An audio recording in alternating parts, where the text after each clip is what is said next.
You know that look family gives you when they think you are being dramatic? They laughed when I said, "Do not touch my work." They called them basic files. Then they opened them, snapped photos, and hit send.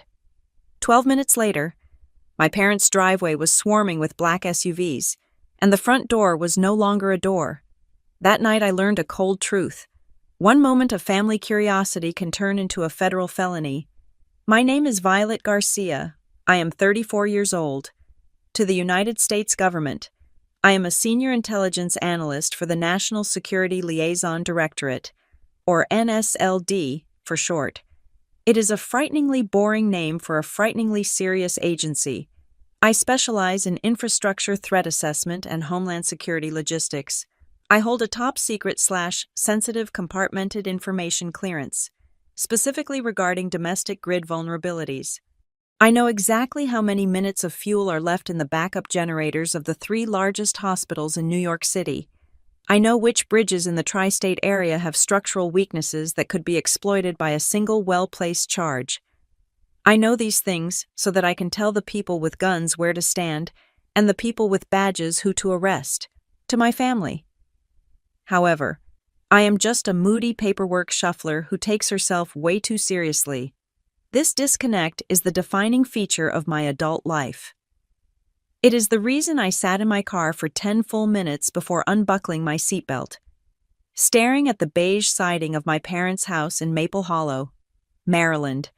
It was a perfectly manicured house in a perfectly manicured town. The kind of place where the biggest scandal of the year involves a homeowner association dispute over the height of a fence. It was safe. It was quiet. It was everything my job was designed to protect, and yet, walking through that front door always felt like stepping into a hostile interrogation room where the interrogators were armed with passive-aggressive compliments and spinach dip. I checked my phone. It was clear. No red flags. No urgent pings from the encrypted app that governed my waking hours.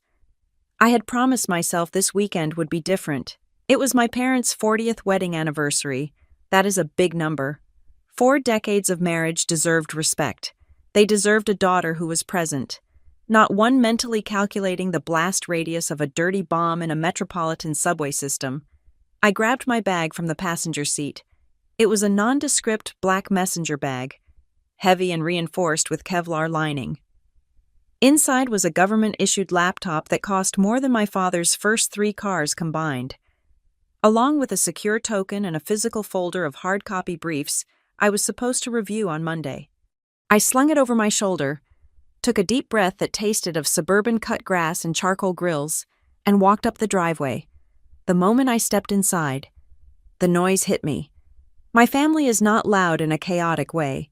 They are loud in a performative way. They project success. Brent was already there, holding court in the living room. My older brother is 37, handsome in a way that suggests he spends a lot of money on moisturizers, and is the owner of a boutique marketing firm called Ovate Amplify.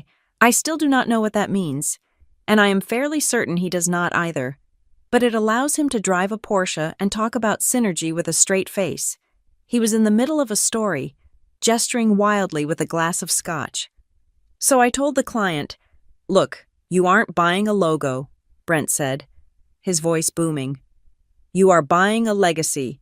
You are buying the feeling of sunrise on a Tuesday." And boom, he signed the check right there. $15,000 for a rebranding package that took my team 3 hours. Easy money. My father, Ray, slapped his knee, beaming. "That is my boy. Work smart, not hard. That is the Garcia way." My mother, Linda, looked up from the appetizer tray she was arranging. Her eyes scanned me, lingering on my simple gray blazer and the heavy bag on my shoulder. Her smile was tight. "Violet," she said, her tone pitching up an octave. "You made it. We were worried you were stuck doing whatever it is you do." Traffic was fine. "Mom," I said, leaning in to kiss her cheek. She smelled of lavender and hairspray. "Happy anniversary." "You look tired," she noted immediately. "Does the government not let you sleep? Or are you just frowning so much it's stuck that way?" "I'm fine. Mom, just a long week." Well, put that heavy bag down, she said, gesturing to the hallway. Join the party. Your sister is in the kitchen mixing drinks. I did not put the bag in the hallway. I never put the bag in the hallway. That bag stays within my line of sight or behind a locked door. It is rule 1. I walked into the kitchen, the bag still thumping against my hip. Danielle was there, slicing limes with the precision of a surgeon, which was fitting since she is an emergency room doctor. Danielle is the golden child's golden child. If Brent is the family's wallet, Danielle is the family's conscience. She saves lives. She has blood on her scrubs. She has stories about pulling bullets out of teenagers and restarting hearts. Her trauma is heroic. My trauma is classified. Hey, Spook, Danielle said without looking up. She calls me Spook. She thinks it is hilarious. I think it is reductive. Hi, Danny. She wiped her hands on a towel and turned to look at me. Her gaze dropped to the bag. Seriously? She asked, a smirk playing on her lips. We promised no work this weekend. Dad made a whole speech about it. He used the word unplugged 3 times. It was painful. I'm not working, I lied. I just can't leave this in the car. Liability issues. You act like you're carrying the nuclear codes, Danielle scoffed, handing me a glass of wine. It's paperwork. Vi, it's spreadsheets about supply chains. Relax. Nobody wants to steal your spreadsheets. It's not spreadsheets, I said automatically. Taking the wine. It's infrastructure data. Right. Infrastructure, potholes, and power lines. She clinked her glass against mine. So mysterious. Just try to be normal for 2 days, okay? For Mom and Dad, they really want a picture of us where you don't look like you're scanning the perimeter for snipers. I forced a smile. I'll do my best. We moved back to the living room. The dynamic shifted instantly. When Danielle entered, the room seemed to brighten. My father stood up to hug her. Brent stopped talking about himself for 5 seconds to ask her about the hospital. They engaged in a lively back and forth about a multi-car pileup she had handled on I-95. It was gruesome, visceral, and real. Everyone hung on her every word. Then, there was a lull. The attention turned to me. I stiffened. This was the part where I failed to perform.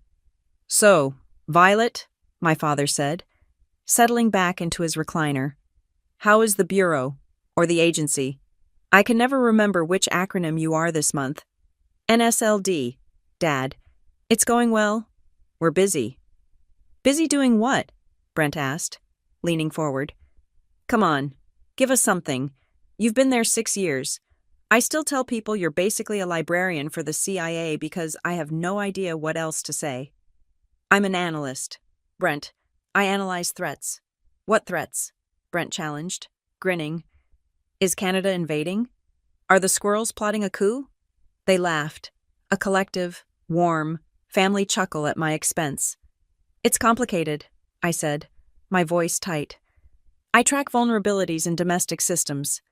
Power grids, water treatment, transport hubs. I make sure bad actors can't shut them down. See?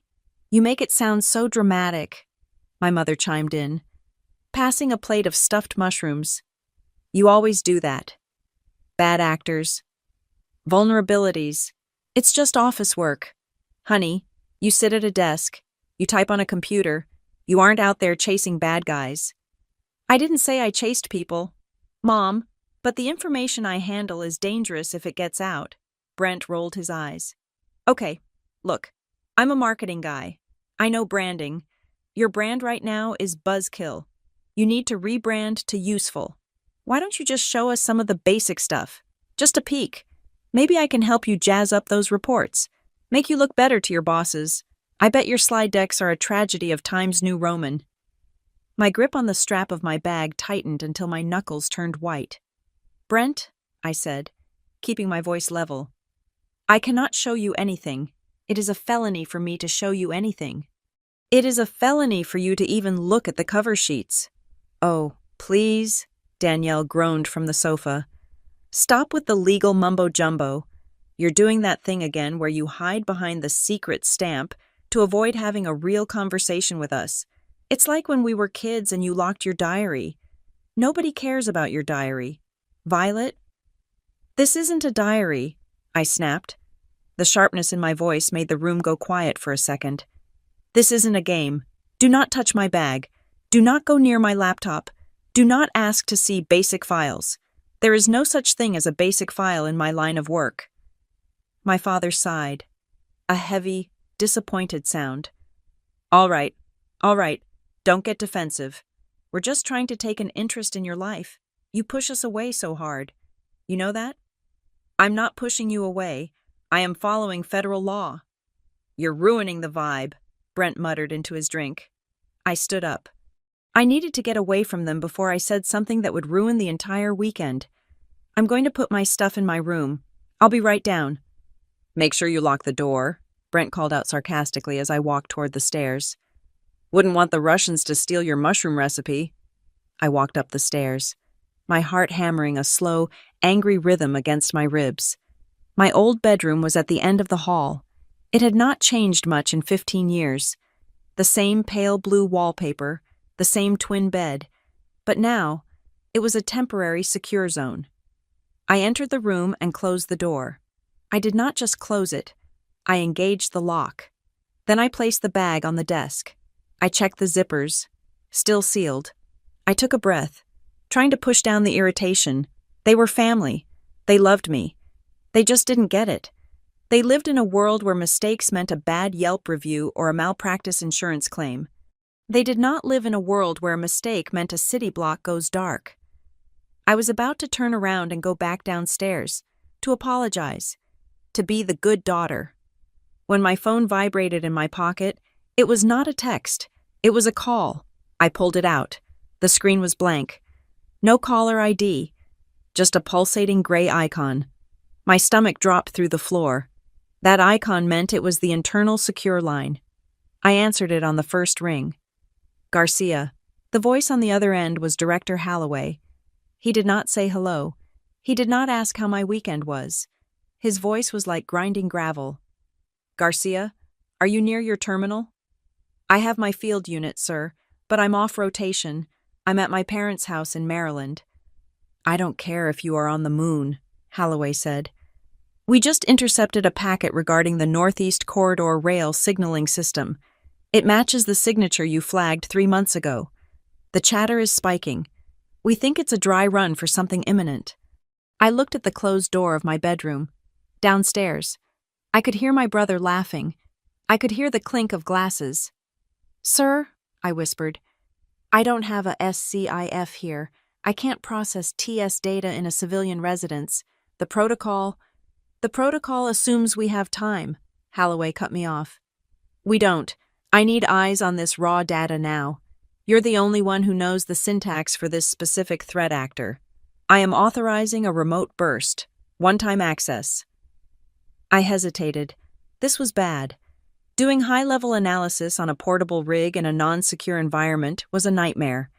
If anyone walked in, if anyone saw the screen, if the network handshaking failed, Violet, Holloway said, and the use of my first name chilled me more than his shouting. If you accept this packet, you have to work it tonight. You have to scrub it, assess the threat level, and give me a go or no-go for a shutdown recommendation within 4 hours. Can you do it? I looked at the bag on the desk. I thought about the unplugged weekend. I thought about Brent's jokes and my mother's disappointment. Yes, sir, I said. Send the packet. Sending now. Do not let that terminal out of your sight. If this leaks. Garcia. It's not just your job. It's federal prison. The line went dead.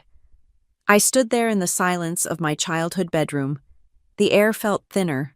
Downstairs, my mother was calling my name. Violet, come down. We're opening the good wine. Coming, I yelled back, my voice cracking slightly. I walked over to the desk and unzipped the bag. I took out the heavy, matte black laptop. I took out the token, and then, distracted by the shouting downstairs, I made the first mistake. I took out the physical folder, the basic work files my brother was so curious about, and set them on the edge of the desk. Just to make room for the mouse, I sat down. The screen flared to life, asking for a biometric scan. I placed my thumb on the reader. The weekend was over. The nightmare was just beginning. The glow of the secure terminal was the only light in the room. It cast a harsh, spectral blue square against the faded floral wallpaper that had lined these walls since I was 12 years old. My childhood bedroom smelled of dust and old potpourri, a scent that usually triggered a wave of nostalgia, but tonight it only smelled like suffocation. I sat on the edge of the twin bed, my back hunched over the portable workstation. The laptop was a beast of a machine, reinforced with a magnesium alloy chassis and running a custom operating system that did not exist on the commercial market. It hummed aggressively, the cooling fans working overtime to dissipate the heat generated by the encryption protocols. On the screen, lines of raw telemetry cascaded in a waterfall of neon green and amber. This was the packet Director Holloway had screamed about. It was not just data. It was the heartbeat of the Northeast Corridor rail network. I was looking at real-time signaling logs for the transit lines running from Washington, D.C. up to Boston. Someone was pinging the switching nodes. It was subtle, buried under layers of routine maintenance traffic, but to a trained eye, it looked like a burglar testing doorknobs to see which one was unlocked. If they found a way in, they could scramble the signals. They could tell a southbound express train that the track ahead was clear when a northbound freight train was barreling down the same line at 80 miles per hour. My hands flew across the keyboard. I had to build a sandbox environment, isolate the suspicious pings, and trace their origin without tipping off the intruder that they were being watched. It was delicate, high-pressure surgery, and I was performing it on a shaky bedside table with a porcelain figurine of a shepherdess staring at me. I established the perimeter. I initiated the handshake protocol. The progress bar crawled. 20%, 30%. I reached into my bag and pulled out a stack of physical hard copy notes. These were chain of custody forms and rough topological graphs I had printed at the office earlier that day for review. They were sensitive, technically classified as confidentially restricted, but they were not the digital keys to the kingdom. I needed them for reference to cross-check the node identifiers. I laid them out on the edge of the desk, right next to a dried-out corsage from my senior prom. That was the mistake. It was a spatial error. The desk was too small. The papers hung precariously over the edge, looking for all the world like random scrap paper. Then the knocking started.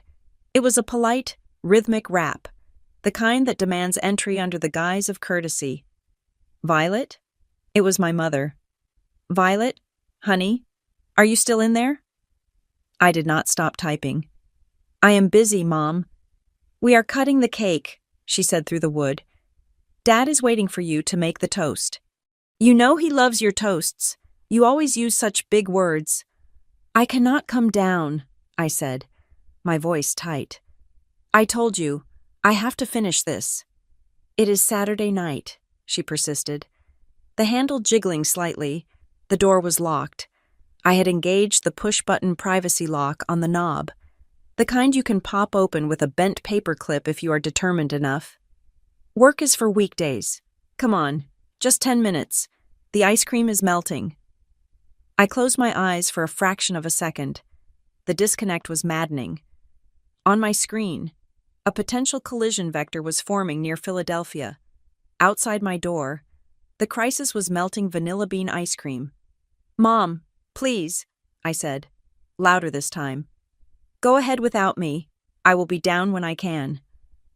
There was a huff of breath on the other side, audible even through the door. Then footsteps retreated. I exhaled and turned back to the screen. The trace was 60% complete. I needed to verify the IP latencies. I grabbed one of the papers from the stack, scanned the graph, and typed in a command sequence. The intruder was using a bouncing signal, hopping through servers in Estonia and Brazil. But they were sloppy. They left a timing artifact. Knock, knock, knock. This time it was Brent. He did not wait for an answer before trying the handle. He rattled it aggressively. Whoa, he said, his voice muffled by the door. Locked? Seriously? What are you doing in there? Building a bomb? Go away. Brent, I snapped. Come on. You are being weird. Everyone is downstairs asking where the mystery woman is. You are making Dad look bad. He is trying to brag about his big-shot government daughter, and she is hiding in her room like a sullen teenager. I am working, I said, emphasizing each word. This is not a game. Leave me alone. Is this about the basic files? He taunted. Are you scared I'm going to see your formatting? I promise I will not critique your font choice too hard. Just open up. Let me bring you a slice of cake. We can bond. I can give you some tips on how to present this stuff so it actually sounds impressive. My blood pressure spiked. The arrogance was suffocating. He thought my job was a PowerPoint presentation. He thought I was generating reports for a middle manager to file away in a basement. He had no concept that the formatting he wanted to see was a kill chain analysis. Brent, I said, keeping my voice dangerously low, if you do not step away from this door, I will never speak to you again. Silence, then a laugh. Okay. Dramatic much? God, you are intense. Fine, stay in your bunker. We will save you a corner piece. I heard him walk away. My hands were shaking, not from fear, but from a potent cocktail of adrenaline and rage. I forced myself to breathe. In, out. Focus on the data. Focus on the Philadelphia node. I successfully isolated the malicious packet. It was a worm, designed to override the fail-safes in the switching relays. I began the quarantine procedure. This was the critical phase. I had to build a digital wall around the worm before it could replicate. Violet, Danielle. Her voice was not loud, but it cut deeper than the others. She was standing right against the door. Go away, Danny, I whispered, typing furiously. You know what you are doing, right? Danielle said. Her tone was clinical, the same voice she used to tell families that their loved one had not made it. You are using this agent routine to punish us. You think because you have a clearance, you are better than this family. You think we are small. That is not true, I said, though my eyes never left the screen. This is urgent. Everything is urgent with you, she countered. That is how you avoid intimacy. You create a crisis so you do not have to have a conversation. You lock the door so no one can see that you do not know how to relate to us anymore. Mom is downstairs crying. Violet, she thinks she failed you. She thinks you hate us. The words hit me in the chest. I stopped typing for 1 second. The cursor blinked. I do not hate you, I said, my voice trembling. I am trying to protect you. You have no idea what is out there. Then tell us, she challenged. Open the door and tell us. I can't. Then you are choosing the job over the people who made you. She did not wait for a reply. She walked away. The silence that followed was heavy, filled with the weight of unsaid things and the hum of the laptop fan. I turned back to the work. I had to finish. If I stopped now, the worm would break containment. I worked in a fugue state for the next 40 minutes. I routed the traffic, patched the vulnerability, and logged the signature of the attacker. It was done. The immediate threat was neutralized. I just needed to compile the report and send the final confirmation to Holloway. I leaned back, rolling my neck. The tension in my shoulders was a physical knot. My throat felt like sandpaper. I had not taken a sip of water since I arrived. The adrenaline crash was hitting me, leaving me parched and dizzy. Then, a message box popped up on my secure screen. It was a direct alert from the internal monitoring system. The text was bright red against the black background. System alert. Do not leave device unattended. Active session in progress. Any breach of custody will result in immediate termination and legal action. I stared at the warning. It was standard protocol. I knew it, but my throat was burning. I just needed water. 1 glass. The kitchen was right at the bottom of the stairs. I could run down, grab a bottle, and be back in 90 seconds. I looked at the door. It was locked. I looked at the laptop. I hit the keystroke to lock the session. The screen went black, replaced by a password prompt that required a 20-character alphanumeric key and a biometric scan to reopen. It was secure. Nothing could get into that machine without my thumbprint. I stood up, I stretched, I looked at the desk, the stack of papers, the topological graphs and chain of custody forms, sat on the edge. I hesitated. I should put them in the bag. I should zip the bag. But I was in my parents' house. My family was downstairs, probably watching television or cleaning up the cake. The door was locked. Who was going to come in? They had all given up on me. They were angry. They were not going to try to talk to me again tonight. I grabbed the empty glass from the nightstand. I unlocked the door. I peeked into the hallway. It was empty. The lights were dimmed. I could hear the faint sound of the television from the living room. I stepped out, pulling the door shut behind me until I heard the latch click. I tested it. Locked. I walked softly down the hallway, the carpet muffling my steps. I reached the landing and looked down. The living room was empty. They must be in the kitchen or on the patio. Perfect. I hurried down the stairs, moving like a ghost. I went into the kitchen. It was empty. A half-eaten cake sat on the counter. The sink was full of dishes. I opened the fridge and grabbed a bottle of water. I uncapped it and downed half of it in one long gulp. The cool liquid was a relief. I checked my watch. 2 minutes had passed. I was safe. I turned to go back upstairs, and then I heard it. It was a sound that did not belong in a house at 9 o'clock on a Saturday night. It was a mechanical whir, followed by the rhythmic chug-chug slide of paper feeding through rollers. It was coming from the study, my father's study, the room directly below my bedroom. My blood ran cold. The water bottle slipped from my hand and hit the floor with a loud thud, but I did not even look at it. Why was the printer running? My father retired 2 years ago. He never printed anything. The only time that printer ran was when he needed to print a return label for an Amazon package, and he certainly wasn't doing that in the middle of his anniversary party. I walked toward the study. The door was ajar. The rhythmic chug-chug slide grew louder. It sounded fast. This was not a cheap inkjet printing a single page. This was a high-speed laser cycle. I pushed the door open. The room was dark, lit only by the green display light of the large multifunction printer in the corner. But the printer was not alone. The output tray was filling up. Page after page was sliding out, stacking up in a neat pile. I stepped closer, my heart hammering against my ribs like a trapped bird. I looked at the paper sitting on top of the tray. It was a graph, a topological node graph of the Philadelphia transit grid. My eyes widened in horror. That paper was upstairs. I had left it on my desk. I had locked the door. I looked up. The ceiling of the study was the floor of my bedroom. I listened. Above me, the floorboards creaked. Someone was walking around in my room. The printer whirred again, spitting out another sheet. This one was a scan of a document. I recognized the header. It was the chain of custody form I had left on the edge of the desk. Someone was in my room. They had bypassed the lock. They were not just looking. They were using the scan-to-print function on the home network. They were copying my physical files to the downstairs printer. I turned to run up the stairs. But then the printer made a different sound, a beep, a digital chirp that signaled a transmission was complete. The small LCD screen on the printer flashed a message. Scan complete.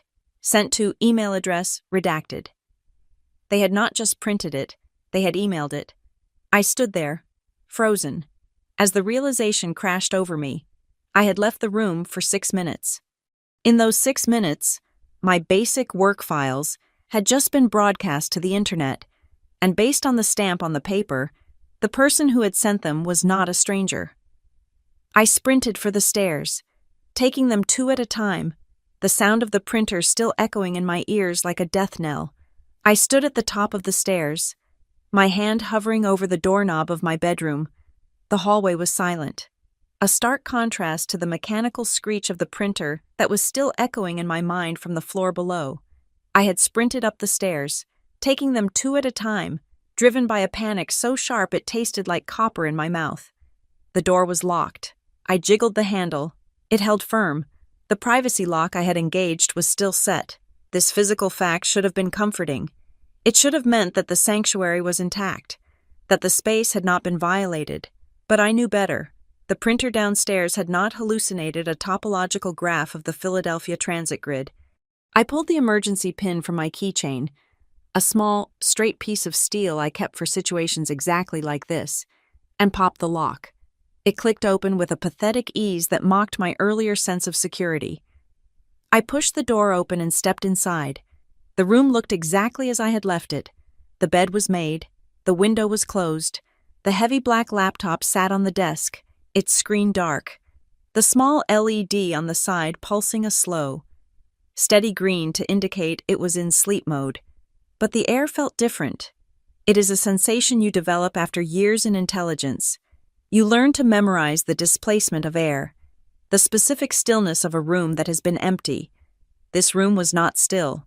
It felt agitated. I walked to the desk. My eyes went immediately to the edge where I had left the stack of reference notes. They were there, but they were wrong. I had left them fanned out slightly.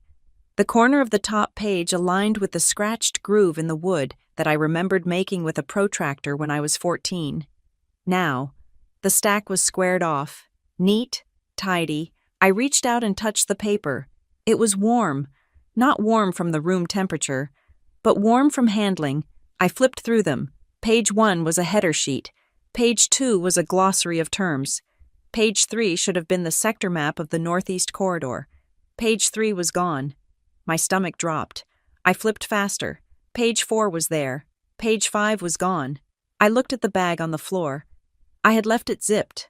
It was still zipped, but the zippers were resting on the left side of the track. I always zip to the right. Always.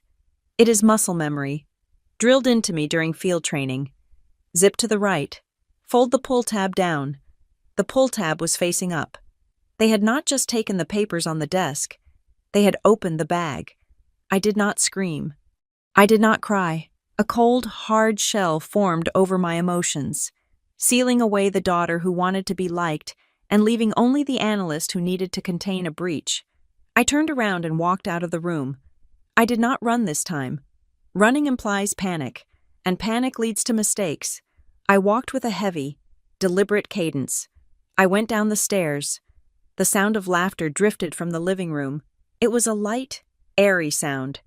The sound of people who have no idea that they are standing on a landmine. I turned the corner into the living room. The scene before me was so surreal it almost looked staged. My family was gathered around the large oak coffee table.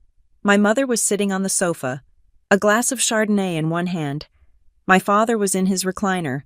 Brent and Danielle were leaning over the table, and there, spread out between the cheese plate and the crystal vase of roses, were my files. They were passing them around. My mother was holding the sector map of the Northeast Corridor, the missing page 3. She was holding it casually, pinching the corner with 2 fingers as if it were a recipe for lemon bars that she was considering trying. "It is just so technical," she was saying, squinting at the dense lines of the power grid schematic.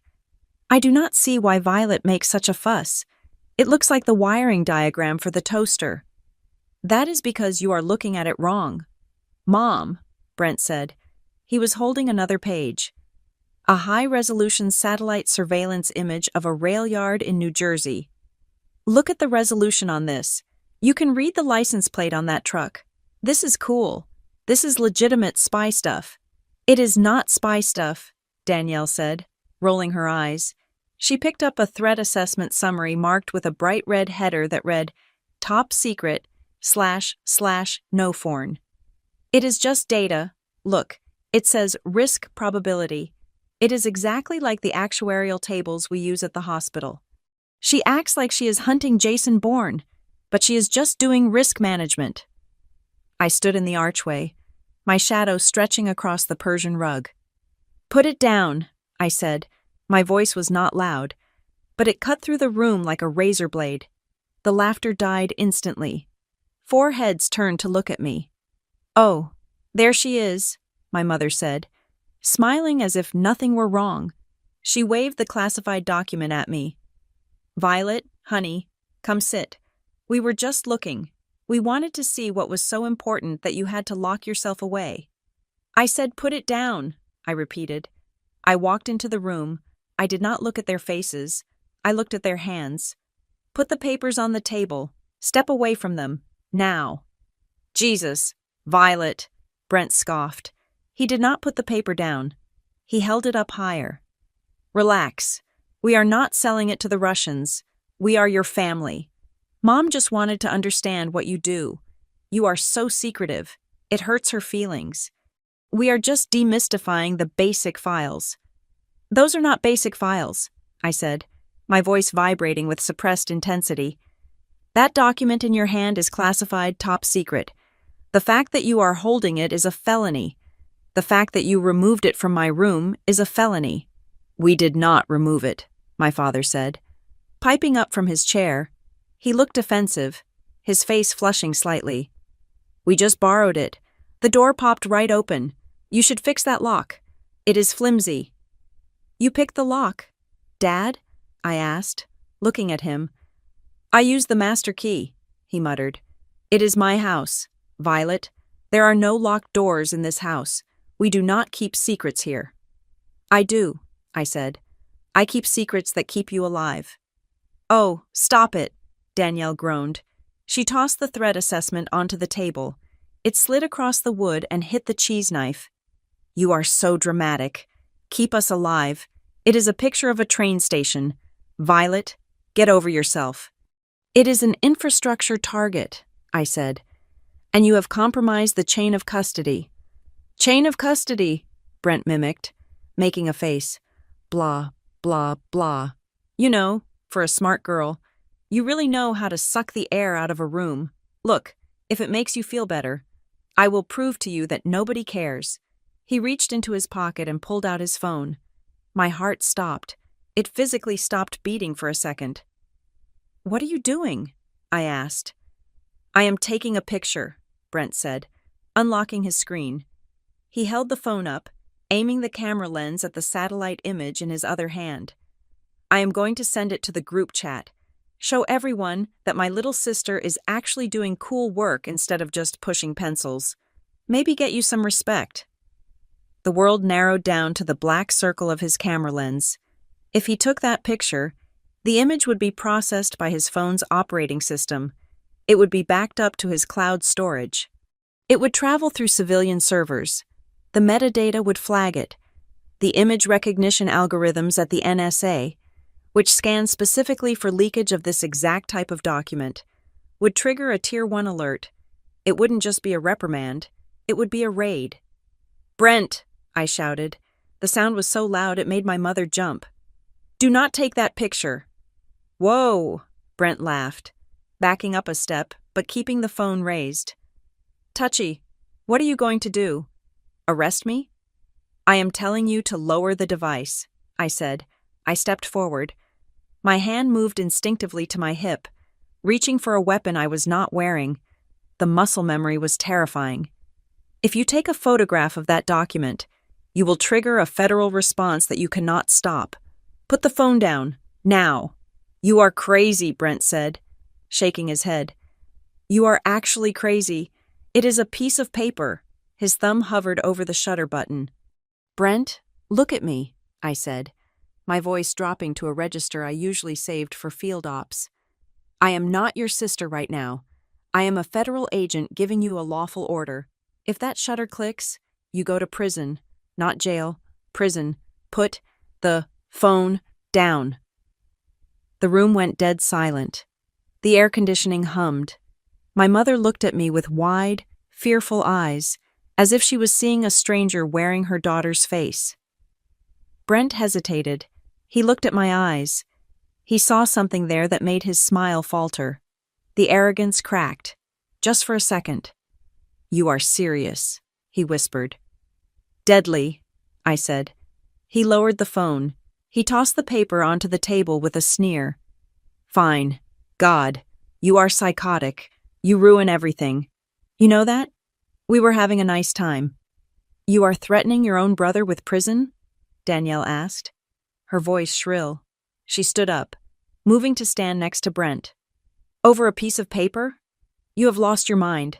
Violet, you are using these laws to bully us. You want to be important so badly that you are willing to terrorize Mom and Dad in their own living room. I am trying to save you from yourselves, I said, my hands shaking. I moved to the table. I needed to gather the documents. I needed to do a damage assessment. I reached for the pile. My hands swept over the papers, counting them, the map, the summary, the satellite image, and then I stopped. My hand froze over a document sitting near the bottom of the pile. It was stapled in the top left corner.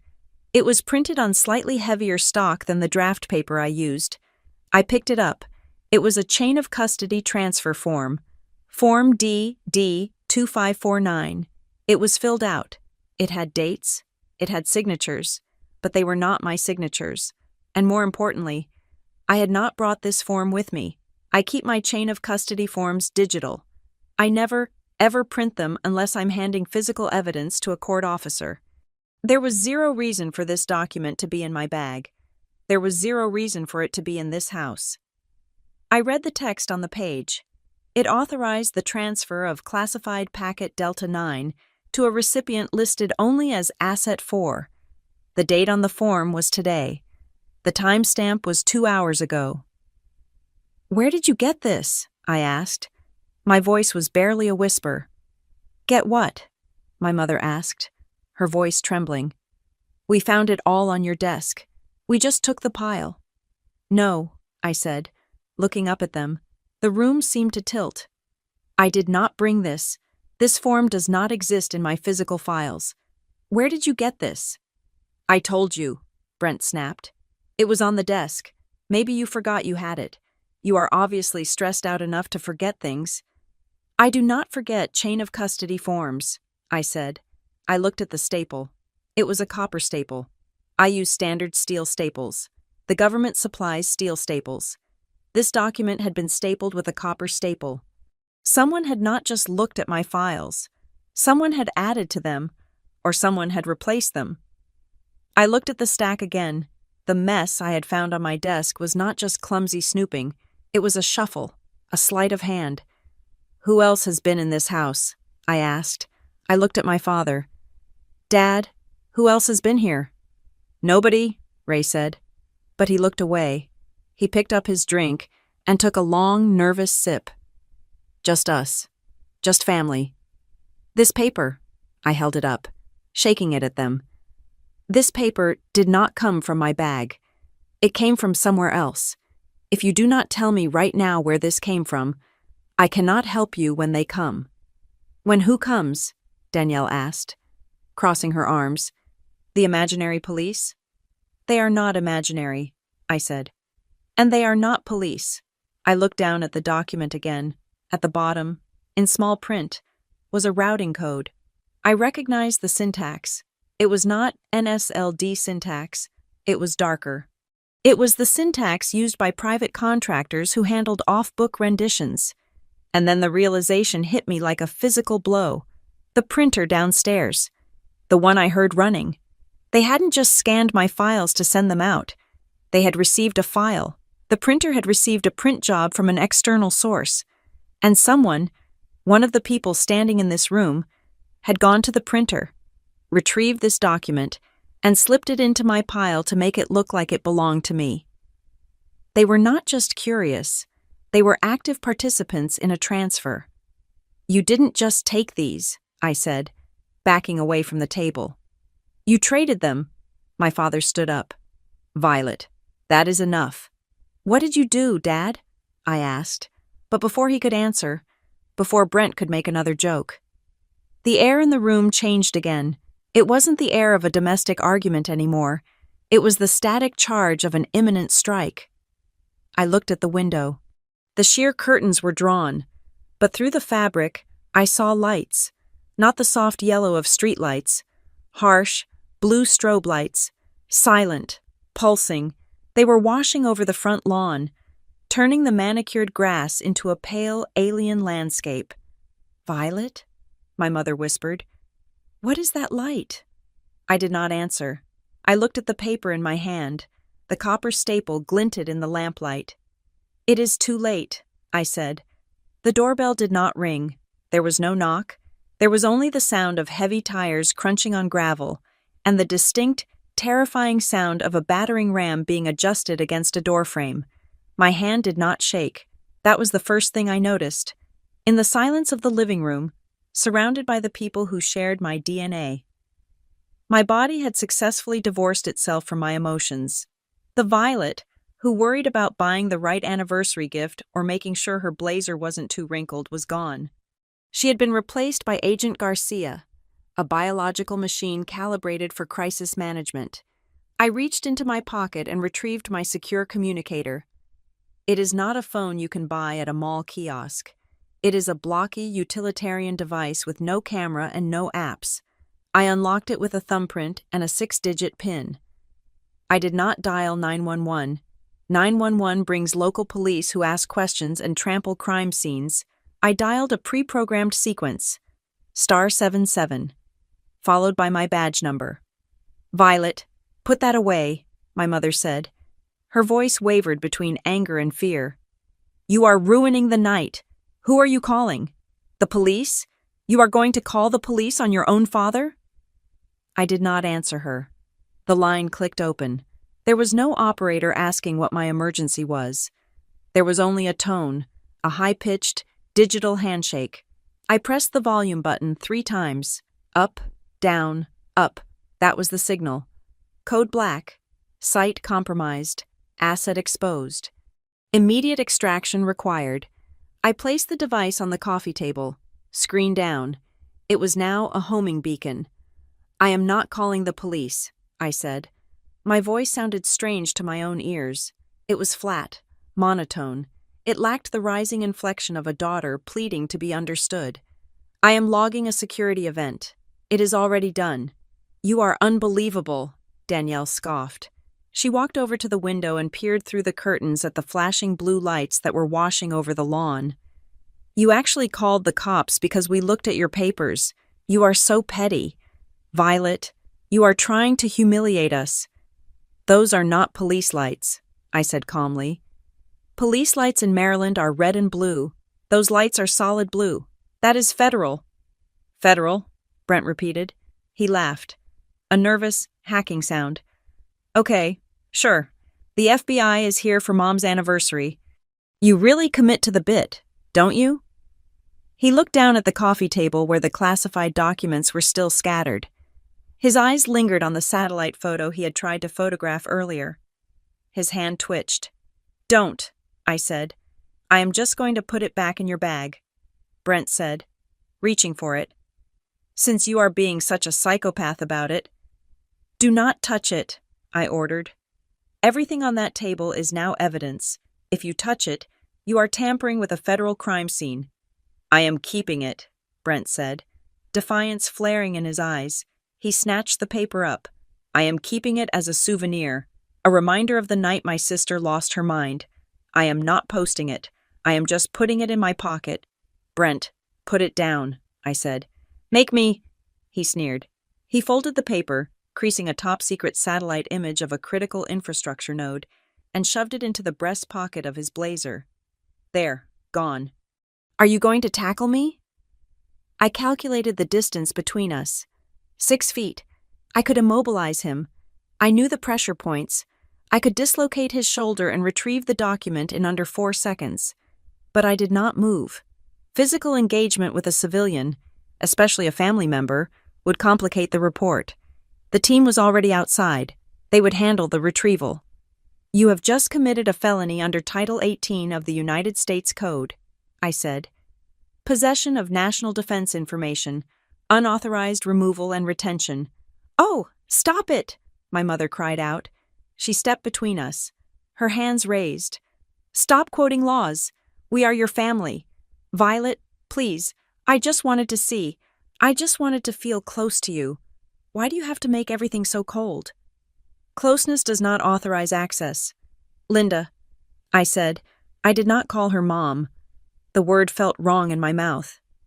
"You violated the boundaries I set. You ignored the locks. You ignored the warnings." "I gave birth to you," she shouted, tears streaming down her face. "I have a right to know who you are. I have a right to know what you do." "No," I said. "You don't. That is the point of the clearance. You do not have the right." "This is ridiculous," Danielle interrupted. She turned away from the window. You are trying to turn a family squabble into a raid. You want us to be scared of you. Well, I am not scared. I save lives every day. Violet, real lives. People bleeding out on gurneys. You shuffle papers and play pretend soldier. You are not scary. You are just sad. This is not about me, I said. It stopped being about me the moment you scanned that file. The room went quiet again. The mention of the scan hung in the air. I turned my gaze to my father. Ray. He was standing by the fireplace, gripping the mantel with one hand. He looked gray. He had not said a word since I mentioned the copper staple. In his other hand, held tightly against his thigh, was a manila envelope. It was thick. I narrowed my eyes. My visual cortex processed the details. The envelope was sealed, but the flap was slightly buckled, as if it had been stuffed in haste, and sticking out of the corner, just a fraction of an inch, was a piece of white paper. It was not the creamy, high-quality bond paper my agency used. It was bright white, standard consumer copy paper, the kind you buy at Office Depot, the kind that was currently sitting in the tray of the printer downstairs. Dad, I said. He flinched. What is in the envelope? Nothing, he said quickly, too quickly. Just bills, some mail I need to sort. You are holding bills at your anniversary party? I asked. In the middle of an argument with your daughter? I was just holding it, he stammered. Nervous habit. I took a step toward him. Let me see it. No, he said, stepping back. It is private, financial stuff. Dad, I said, my voice dropping to a whisper. I know what a printout looks like. I know you scanned the documents. I heard the machine. I know you printed copies. I didn't, he lied. He looked at my mother, pleading for backup. Linda, tell her. I didn't do anything. Ray? My mother asked, looking at him with confusion. What is she talking about? I kept my eyes locked on him. You scanned the topological map, you scanned the threat assessment, and you printed them out. Why? He swallowed hard. His Adam's apple bobbed. I wanted a copy. Like Brent said, a keepsake, to show the guys at the club. Look what my daughter does. You are lying, I said. You do not show the guys at the club top-secret logistical data, and you definitely do not receive files from them. I pointed to the copper-stapled document on the table. That document, I said, the one with the routing code for a private mercenary contractor, that came from you. You put it there. You were swapping them out. I don't know what you are talking about, he whispered, but he was shaking now, visibly shaking. Who is Asset 4? I asked. Stop it, Violet, Danielle yelled. Leave him alone. He is your father. Who is Asset 4? I shouted. It was the first time I had raised my voice in 10 minutes. The force of it made Ray stumble back against the fireplace screen. He said it would help, Ray blurted out. The silence that followed was absolute. Even the flashing blue lights outside seemed to pause. Who? I asked. Who said it would help? Ray slumped. He looked old, defeated. He clutched the envelope to his chest like a shield. A guy, he whispered. A friend. I met him a few months ago. He helps people with debt. You know things have been tight since the retirement fund tanked. Violet, you never asked. You never visit. You didn't know. Debt, I repeated. The word tasted like ash. You sold me out for debt relief?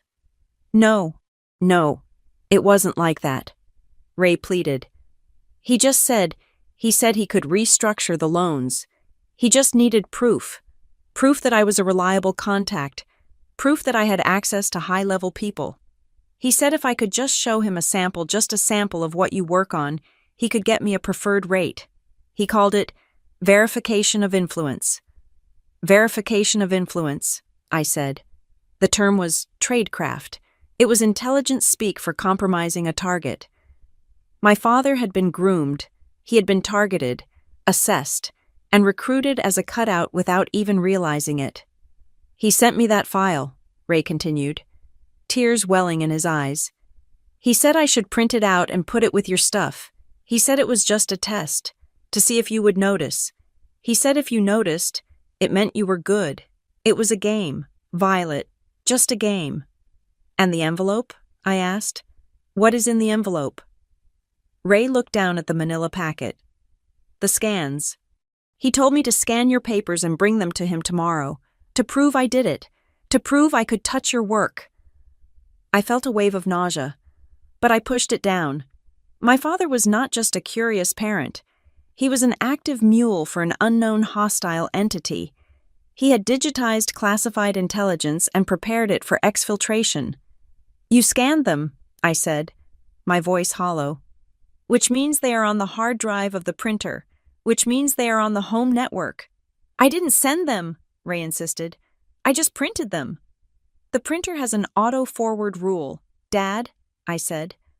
I saw the log. It emailed them. As soon as you scanned them. They went to him. Ray's face went white. No. He said, bring the hard copies. He lied, I said. He wanted the digital copy immediately. The hard copies were just to make you feel involved. You gave him everything. 10 minutes ago. Oh my God, my mother whispered. She covered her mouth with her hands. Ray, what have you done? I was trying to save the house, Ray yelled, his voice cracking. I was trying to save everything. You just lost everything, I said. I looked at the clock on the mantel. 12 minutes had passed since the first scan. The data was out. The enemy, whoever Asset 4 was, had the packet. They knew the vulnerabilities of the Northeast Corridor, they knew the response protocols, and they knew my name. It is over, I said to the room. The breach is total. So what happens now? Brent asked. He sounded small. The bravado was gone. We say sorry? We delete the email? No, I said. Now we survive the consequences. I walked over to the window. The blue lights were pulsing faster now, but underneath the silence of the lights, I heard something else. It started as a low rumble, vibrating through the floorboards, shaking the crystal glasses in the china cabinet. It grew louder, a deep, mechanical roar. Then, the sound of tires. Not one car, many. What is that? Danielle asked, stepping back from the window. That is the response team, I said. A screech tore through the night air. The sound of heavy duty. Run-flat tires locking up on asphalt. It was followed by another, and another. The driveway was being swarmed. Doors slammed. Heavy. Metal doors. The sound of boots hitting the pavement. Dozens of boots. Echoed like gunfire. Violet, my mother said, her voice trembling. Why are there so many? Because, I said, turning to face them. You didn't just leak a file. You compromised the national security of the United States. And now, the United States is here to take it back. I looked at my father. He was still clutching the envelope. Put the envelope on the floor. Dad, I said softly, and put your hands on your head. Do it now, before they come in. Violet, please, he begged. I can't help you, I said. I am not your daughter anymore. Tonight, I am just the witness. From the front porch, a voice boomed, amplified by a megaphone, shattering the last illusion of suburbia. This is the Department of Homeland Security. Occupants of the residence, remain where you are. We are breaching. The front door shook. The wood groaned under the weight of the ram. I closed my eyes and waited for the splintering sound of my life falling apart. The front door did not open. It disintegrated. There is a specific sound that a kinetic breaching tool makes when it connects with a standard suburban deadbolt. It is a crunch followed by an explosion of wood and drywall. It is violent, final, and deafening. 1 second. The door was a barrier protecting my parents' anniversary party from the night. The next second, it was splinters flying across the foyer tile like shrapnel. The noise was physically painful.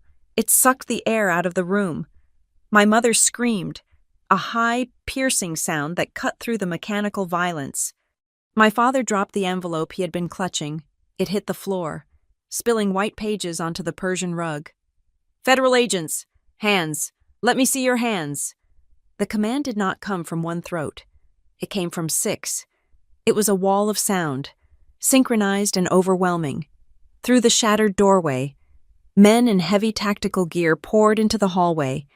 They moved like water, flowing around obstacles, checking corners. Their movements sharp and practiced. They were not wearing the friendly blue uniforms of the local police. They were wearing matte gray and black, with body armor that added 3 inches to their chests. The letters DHS were stenciled in yellow across their backs. Bright, blinding tactical lights mounted on the barrels of their rifles swept the room. The beams cut through the ambient lamplight, exposing dust motes and terror. "Center clear! Left clear! Contact front! Get down! Everybody down! Now!" I dropped to my knees instantly. I interlocked my fingers behind my head. It was muscle memory. I knew the drill. You do not argue with a breach team. You comply. You de-escalate. And you identify yourself only when the room is secure. My family did not know the drill. My father stood frozen, his hands half raised, his mouth opening and closing like a fish on a dock. "Get on the ground!" an operator screamed, advancing on him. I live here," Ray stammered. "This is my house." 2 agents grabbed him. They did not ask him nicely. One kicked his legs apart, and the other forced him down. Ray's knees hit the hardwood with a sickening thud. He grunted in pain, his face pressed against the floorboards. "Ray!" my mother shrieked. She tried to move toward him. "Don't you hurt him!" "Ma'am, get down!" An agent intercepted her, guiding her firmly but forcefully to the sofa. She collapsed onto the cushions, sobbing, clutching her chest. Brent was backed into the corner near the television. He looked small. He looked like a child. He held his hands up, shaking violently. "I didn't do anything," he yelled, his voice cracking. "I am in marketing. I am just a marketing guy." "On the floor. Face down." They forced him down. Brent complied, weeping openly. Danielle stood by the window. She was the only one besides me who wasn't screaming. She was staring at me. Her eyes were wide, filled with a mixture of shock and pure, distilled hatred. "You," she mouthed.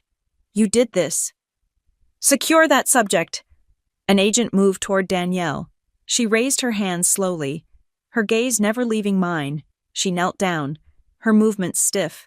I remained on my knees in the center of the living room, my eyes fixed on the floor. I waited for the call. "Room secure. 4 subjects detained. 1 asset identified." A tall man with a radio strapped to his chest walked into the circle of light. He wasn't holding a rifle. He was holding a sidearm at the low ready. He looked at me. I recognized the tactical patch on his shoulder. Rapid Response Team. District 3. "Agent Garcia?" he asked. His voice was calm, a stark contrast to the shouting of a moment ago. "I am Agent Garcia," I said, keeping my hands locked behind my head. "Badge number 4992 Alpha. Code Black initiated at 2100 hours. "Clear," the man said. "Asset is secure. Stand up. Garcia." I stood up. My legs felt like lead. The room was a wreck, not because things were broken, but because the illusion of safety had been shattered. My father was zip-tied on the floor. My brother was sobbing into the carpet. My mother was hyperventilating on the couch. "What is the situation?" the team leader asked me. He didn't look at my family. To him, they were just potential threats or collateral damage. He looked only at me. "Data breach," I said. My voice was mechanical. I pointed to the coffee table. "Classified materials. Top secret/SCI were removed from secure containment. They were handled by uncleared civilians. They were photographed." I pointed to Brent, who was lying face down 5 feet away. "Subject 1, Brent Garcia. He has a photograph of the topological satellite scan on his personal device. It is in his breast pocket." The team leader gestured to an agent. "Bag it." The agent knelt on Brent's back. Brent yelped. The agent reached into his pocket and pulled out the phone. "Hey, that is mine," Brent cried out, his face mashed into the rug. I didn't send it. I swear. I was just joking. I was just going to keep it for fun. Bagged, the agent said, dropping the phone into a Faraday bag, a silver signal-blocking pouch that cut the device off from the cellular network instantly. He sealed it with a snap. Subject 2, Ray Garcia, I continued, pointing to my father. He admitted to scanning hard copies of the intelligence packet. I pointed to the spilled envelope on the floor. The scans are in the printer memory, I said. Downstairs study. The device is a multifunction wireless unit. It needs to be seized and isolated immediately. Team 2, secure the study, the leader barked into his headset. Disconnect and bag the printer. Do not power it down. We need the volatile memory intact. I heard heavy boots thundering down the basement stairs. Ray Garcia also admitted to receiving unauthorized materials from an external source, I said. I pointed to the document with the copper staple, still sitting on the coffee table where I had dropped it. That document is foreign to the packet. It was introduced into the secure environment by the subject. It contains a routing code for a private military contractor. The team leader looked at the paper. He didn't touch it. He pulled out a pair of latex gloves, snapped them on, and picked it up by the edge. He read the code. His eyes narrowed. Evidence, he said. He placed it into a plastic evidence bag held open by another agent. Violet, my mother screamed from the couch. Stop it. Stop talking to them like robots. Help your father. Tell them to let him up. I did not look at her. I could not look at her. If I looked at her, I would break. And if I broke, I couldn't manage the damage. Ma'am, remain silent, the team leader said, not unkindly, but with zero room for negotiation. She is my daughter, Linda wailed. She is doing this to us. She is a federal agent following protocol, the leader said. He turned back to me. Anyone else? Subject 3, Danielle Garcia, I said. Witness to the breach, no physical contact with the materials observed, but she was present during the exposure period. Danielle looked up from the floor. She wasn't crying. Her face was stone. You traitor, she hissed. The word hung in the air, heavy and poisonous. You filthy traitor. You brought stormtroopers into Mom's house. For what? For a piece of paper? It is not a piece of paper. Danny, I said softly. It is a felony. I don't care, she shouted. Look at Dad. Look at him. I looked. Ray was weeping silently, his cheek pressed against the floor, his wrists bound behind his back with plastic flex cuffs. He looked broken. He looked like an old man who had tried to play a game he didn't understand and had lost everything. I had no choice, I said. You always have a choice, Danielle spat. You chose the job. You chose them over us. Secure her, the team leader said. An agent helped Danielle up and moved her to a chair, zip-tying her wrists in front of her. It was a courtesy. They weren't treating her as a primary threat, just a detained witness, but the zip ties were real. Then, the radio on the team leader's chest crackled. Team lead, this is Tech, a voice said through the static. We have the printer. We are running a field dump on the logs. Go ahead, the leader said. Confirmed egress, the voice said. The device executed a scan-to-email function 17 minutes ago. 3 files. High resolution. The destination address is external. My heart sank. 17 minutes. That was an eternity in digital time. The files were gone. They were in the wild. Destination? The leader asked. It is a masked relay, the tech replied. But we are tracing the hops. It looks like a server in the Caymans. Wait, we have a partial handshake on the recipient. The team leader looked at me. 17 minutes. Garcia, you said the breach was recent. I reported it the second I confirmed it, I said. My father scanned them while I was out of the room. The leader walked over to Ray. He crouched down. He didn't yell. He spoke in a low, dangerous voice. Mr. Garcia, he said, listen to me very carefully. You just sent classified national defense information to a foreign server. That is espionage. That carries a sentence of 20 years to life. Do you understand me? Ray sobbed. I didn't know. I didn't know. Who did you send it to? The leader asked. I need a name, right now. If you give me a name, maybe you don't die in a federal prison. Tony, Ray blubbered. His name is Tony. Tony Ricci. He is just a guy. He helps with loans. Tony Ricci, the leader repeated. He looked at me. Does that name mean anything to you? Analyst? I shook my head. No, it is generic. It sounds like a mob alias. Where did you meet him? The leader pressed. At the club, Ray cried.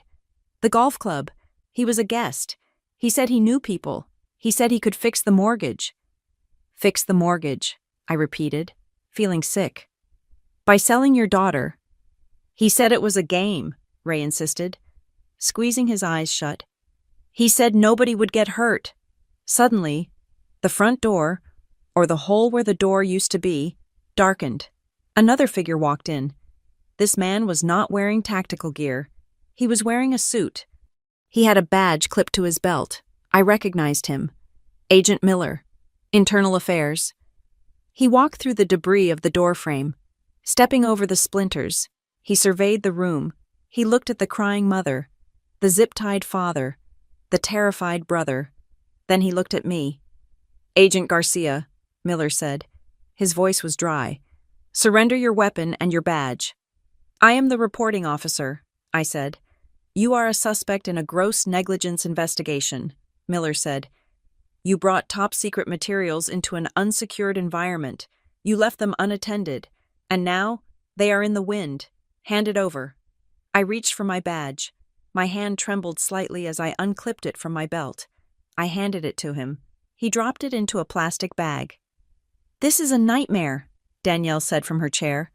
You are getting arrested too? You burned down the whole family and you are getting arrested too? I am not arrested, I said. I am under administrative review. Same thing, Miller said. The radio crackled again. Team lead. We have a hit on the recipient, the tech voice said. We bypassed the relay. The email didn't go to a bank. It went to a digital Dropbox associated with a known dossier. The team leader stood up. He walked over to Miller and whispered something in his ear. Miller's face went pale. He looked at Ray, then at me. Miller walked over to me. He took my arm. He led me away from the family, toward the ruined doorway, out of earshot of the sobbing. You need to know who your father just emailed, Miller said quietly. Who? I asked. Is it a fence? A broker? No, Miller said. It is not a broker. The email address is linked to the Red Syndicate. I felt the blood drain from my face. The Red Syndicate wasn't a loan shark operation. They were an extremist paramilitary group. They were the people who planted bombs on bridges. They were the exact people I wrote reports about. They were the people who killed analysts. My father knows a terrorist? I whispered. No, Miller said. Your father was targeted by a terrorist. They didn't want the mortgage. Garcia, they wanted you. They have been watching you. And they used your father's greed to get into your bag. I looked back at Ray. He was lying on the floor, weeping about money, completely unaware that he had just handed the blueprints for a mass casualty event to the people who would pull the trigger. The recipient is active, Miller said. The file was opened 3 minutes ago. They have the map, and based on the chatter we are picking up, they are moving. Moving where? I asked. Miller looked at me with cold, hard eyes. They are moving toward the coordinates on the map your father just sent them. Philadelphia, I breathed. We have to go, Miller said. Now, you are coming with us to the black site. We need you to decode the rest of that packet before the trains start crashing. What about my family? I asked, looking back one last time. Your family is being taken into custody, Miller said. They are material witnesses to an act of terror. Say goodbye, Agent Garcia. You won't be seeing them for a very long time. I watched as 2 agents pulled Ray to his feet. He looked at me, his eyes pleading. Violet, he screamed. Fix this. You are the government. Fix this. I turned my back on him. I walked out the broken door, past the black SUVs, into the cold night air. I can't fix this. Dad, I whispered to the darkness. Nobody can. The silence that follows a federal raid is not empty. It is heavy. It presses against your eardrums with the weight of 1,000 unanswered questions. It was 3 a.m. when I sat alone in a holding cell at the field office. I was not under arrest. Technically, I was being debriefed, but the door was locked from the outside, and the coffee they gave me tasted like battery acid and shame. I stared at the styrofoam cup, watching a single bubble pop on the surface, and thought about the front lawn of my parents' house. I knew what it looked like right now. The black SUVs were gone, the agents were gone, but the scar remained. There would be a sheet of plywood nailed over the hole where the front door used to be, a rough, ugly bandage on a perfect suburban face. The neighbors, the Johnsons, the Millers, the people who brought casseroles when my grandmother died, would be peeking through their blinds. They would not come over. In Maple Hollow, you bring food for a funeral, but you lock your doors for a federal investigation. My family had been released pending further inquiry. Their lawyers, expensive men in sharp suits hired by my father in a panic, had managed to get them out on bail, but they were not free. I checked my temporary phone, a burner device issued to me by the agency while my personal electronics were being scrubbed by forensics. It had been silent for hours. Then, the floodgates opened. The first message was from Brent. He must have borrowed a phone, or maybe he was using an old tablet he dug out of a closet that the feds missed. You killed it. The text read, "You killed everything." I did not reply. A second message followed immediately. Client just called. The big one. The tech firm in Austin. They saw the news. Local paper ran a story about the raid. They said they cannot have their brand associated with a person of interest in a national security probe. That was a $200,000 contract. Violet, gone. I am radioactive. Nobody hires a guy whose house gets stormed by Homeland Security. I stared at the screen. I could hear his voice in my head. Not the arrogant brother from the party, but the desperate, small voice of a man watching his ego disintegrate. He was right. In his world, perception was reality, and the perception of the Garcia family was now tainted with the stench of treason. Then came the text from Danielle. It was not a text. Actually, it was a voicemail. I held the phone to my ear. "I hope you are happy," her voice said. She sounded exhausted, stripped of her usual doctorly authority.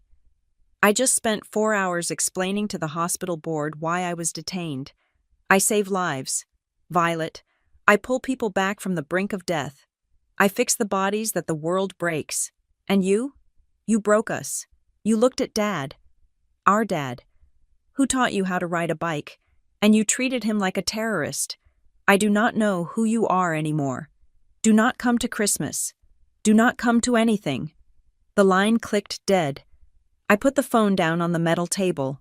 My chest felt hollowed out, as if someone had reached inside and scooped out my heart with a melon baller. They did not understand. They would never understand. To them, I was the villain who pushed the button. They could not see the train rushing toward the cliff. They only saw me pulling the emergency brake that threw them all to the floor. Then, the final message arrived. It was from my mother. It was a long block of text, rambling and punctuated with typos, likely typed through tears. I am sitting in the kitchen. The door is broken. It is cold. Your father is in the bedroom staring at the wall. He will not speak. How could you? Violet, I am your mother. I have a right to know your life. I have a right to know what burdens you carry. You punished us for loving you.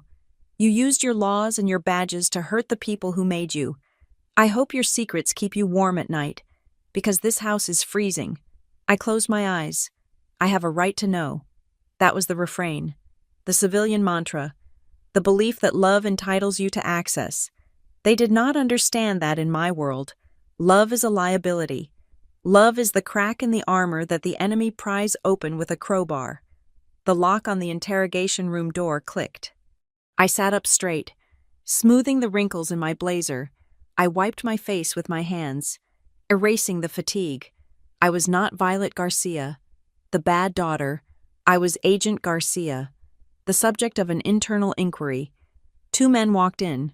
I knew them both. One was Assistant Director Holloway, my direct superior. The other was Agent Miller from Internal Affairs. Holloway looked tired. Miller looked like a shark that had just smelled blood in the water. They sat down opposite me. Miller placed a thick file on the table. "Agent Garcia," Miller began, his voice devoid of inflection.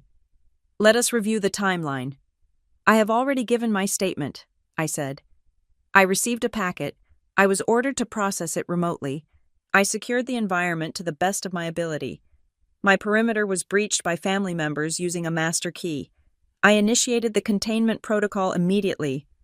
"To the best of your ability," Miller repeated, mocking the phrase. "You took a top-secret/sensitive compartmented information laptop into a civilian residence during a party. You left physical hard copies on a desk secured only by a bedroom privacy lock. That is not negligence, Garcia. That is malpractice. I was under direct orders to process the threat immediately," I said, looking at Holloway. "Sir, you told me the timeline was critical. You authorized the remote burst." Holloway nodded slowly. "I did, but I did not authorize you to leave the room. I did not authorize you to let your father turn your workspace into a copy center. I left the room for 6 minutes to get water," I said. "I locked the door. And in those 6 minutes," Miller interrupted, "national defense information was exfiltrated to a hostile actor. You failed, Garcia. You failed to protect the asset. You failed to protect the data. And you failed to assess the human terrain. You should have known your father was compromised." I looked down at my hands. "I didn't know." "He is in debt," Miller said, flipping open the file. "Deep debt, gambling, speculative real estate. He has been underwater for 18 months. Did you not run a background check on your own host environment?" "He is my father," I whispered. "I didn't think I had to." "That is why you are dangerous," Miller said. "You have a blind spot." He leaned back in his chair. The room was silent for a long moment. I braced myself. This was it. This was the part where they asked for my badge permanently. This was the part where I was suspended, stripped of my clearance, and escorted out of the building to sell insurance for the rest of my life. But Holloway did not ask for my badge. He leaned forward, clasping his hands on the table. He looked at me with an intensity that made me uncomfortable. "Violet," he said, "we scrutinized the packet that was sent from your father's printer." "I know," I said. "The topological map? The threat assessment?" "Yes," Holloway said. "Holloway. Those were sent, but there was something else. The third item. The document with the copper staple. The chain of custody form," I said. "My father planted it. He admitted it. He said his contact, this Tonio, gave it to him to mix in with my papers, to prove he had access." Holloway exchanged a look with Miller. It was a look of heavy significance. "We analyzed the document," Holloway said. "It is not a fake. It is a genuine Department of Defense transfer order. It authorizes the movement of a high-value asset. But here is the thing. Garcia, that document was never in your possession. You did not check it out. You did not print it. It was not in your briefcase." "I know," I said. "I told you. My father brought it in." "Think, Violet," Holloway said, his voice dropping. "How did it get into your room?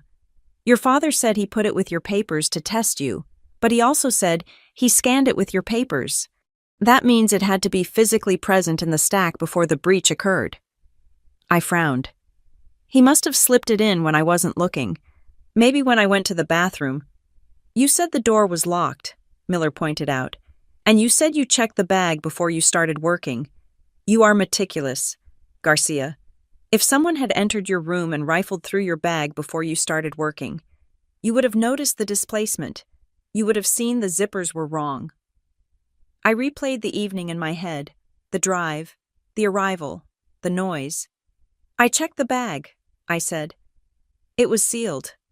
"So when did he put it in?" Holloway asked. If the bag was sealed when you entered the room, and you were in the room the entire time until you went for water, when did Ray Garcia insert the document? My mind raced backward. I saw the driveway. I saw my car. I saw myself getting out. You look tired. My mother had said, "Put that heavy bag down." I saw myself walking to the trunk. I saw my father coming out of the house. He was smiling. He was wearing his proud dad face. "Here, let me help you with that," he had said. I froze. "The driveway," I whispered. Holloway nodded. "Go on." "When I arrived," I said, the memory crystallizing with sickening clarity. My father met me at the car. He grabbed the bag. He insisted on carrying it to the porch. He held it for maybe 30 seconds while I hugged my mother. 30 seconds, Miller said. Plenty of time to slide a single sheet of paper into an unzipped outer pocket, or to slip it between the flap and the body of the bag. He didn't just capitalize on a mistake, I said, feeling the blood drain from my face. He planned it. He was waiting for me. He was instructed, Holloway corrected. The contact, Asset 4, knew you were coming. He knew you would have the bag. He coached your father on exactly how to insert the document. This wasn't a crime of opportunity. Violet, it was a targeted injection operation. Your father was the delivery system. I felt sick, physically sick. My father, the man who taught me to fish, had turned me into a courier for a terrorist cell without me even knowing it. He hadn't just looked at my files. He had used me to validate a transfer order for something else entirely. What does the document authorize? I asked. What is Asset 4 trying to move?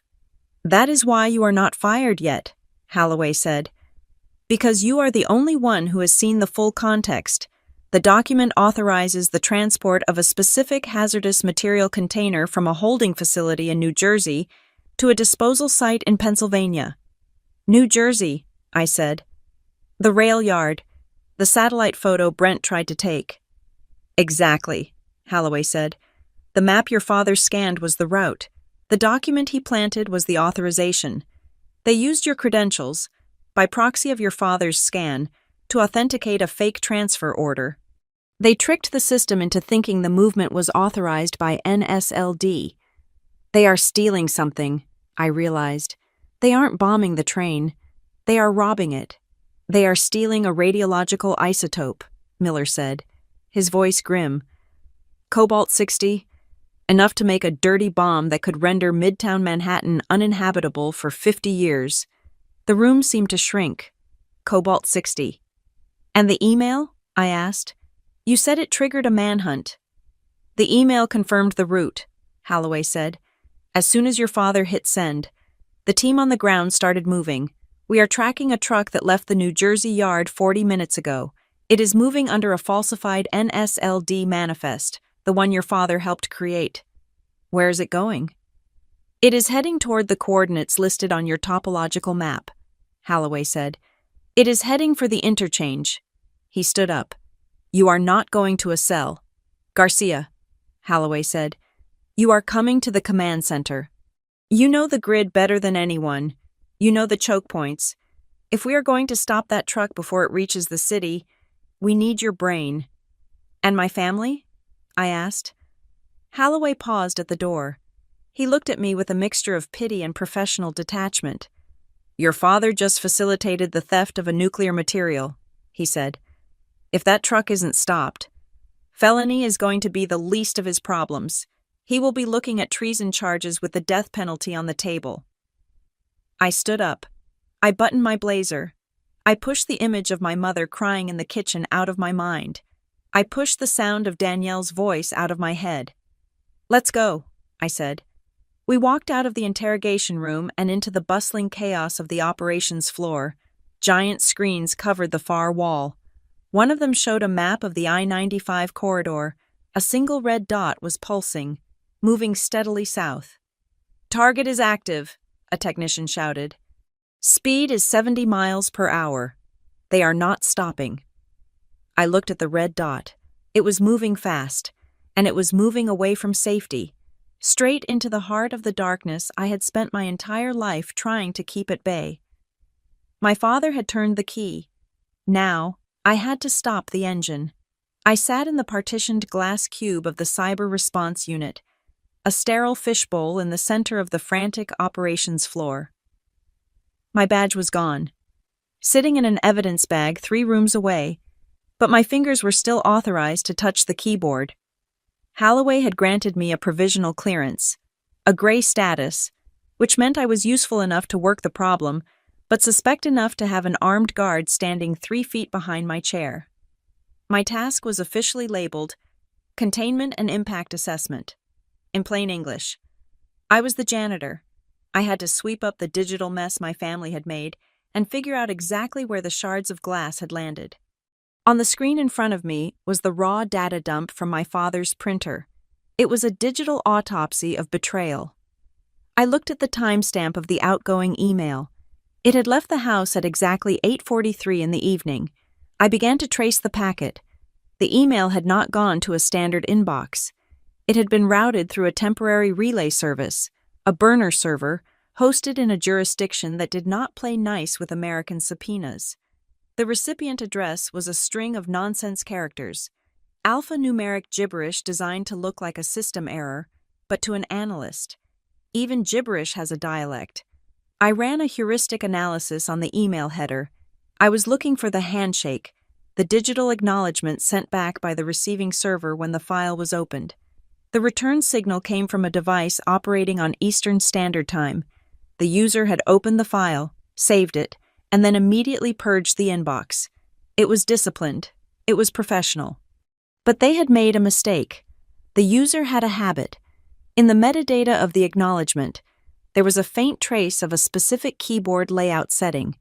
Dvorak, a layout used by coders, old-school hackers, and people who obsess over efficiency. It was a small detail, a crumb, but it gave me a scent.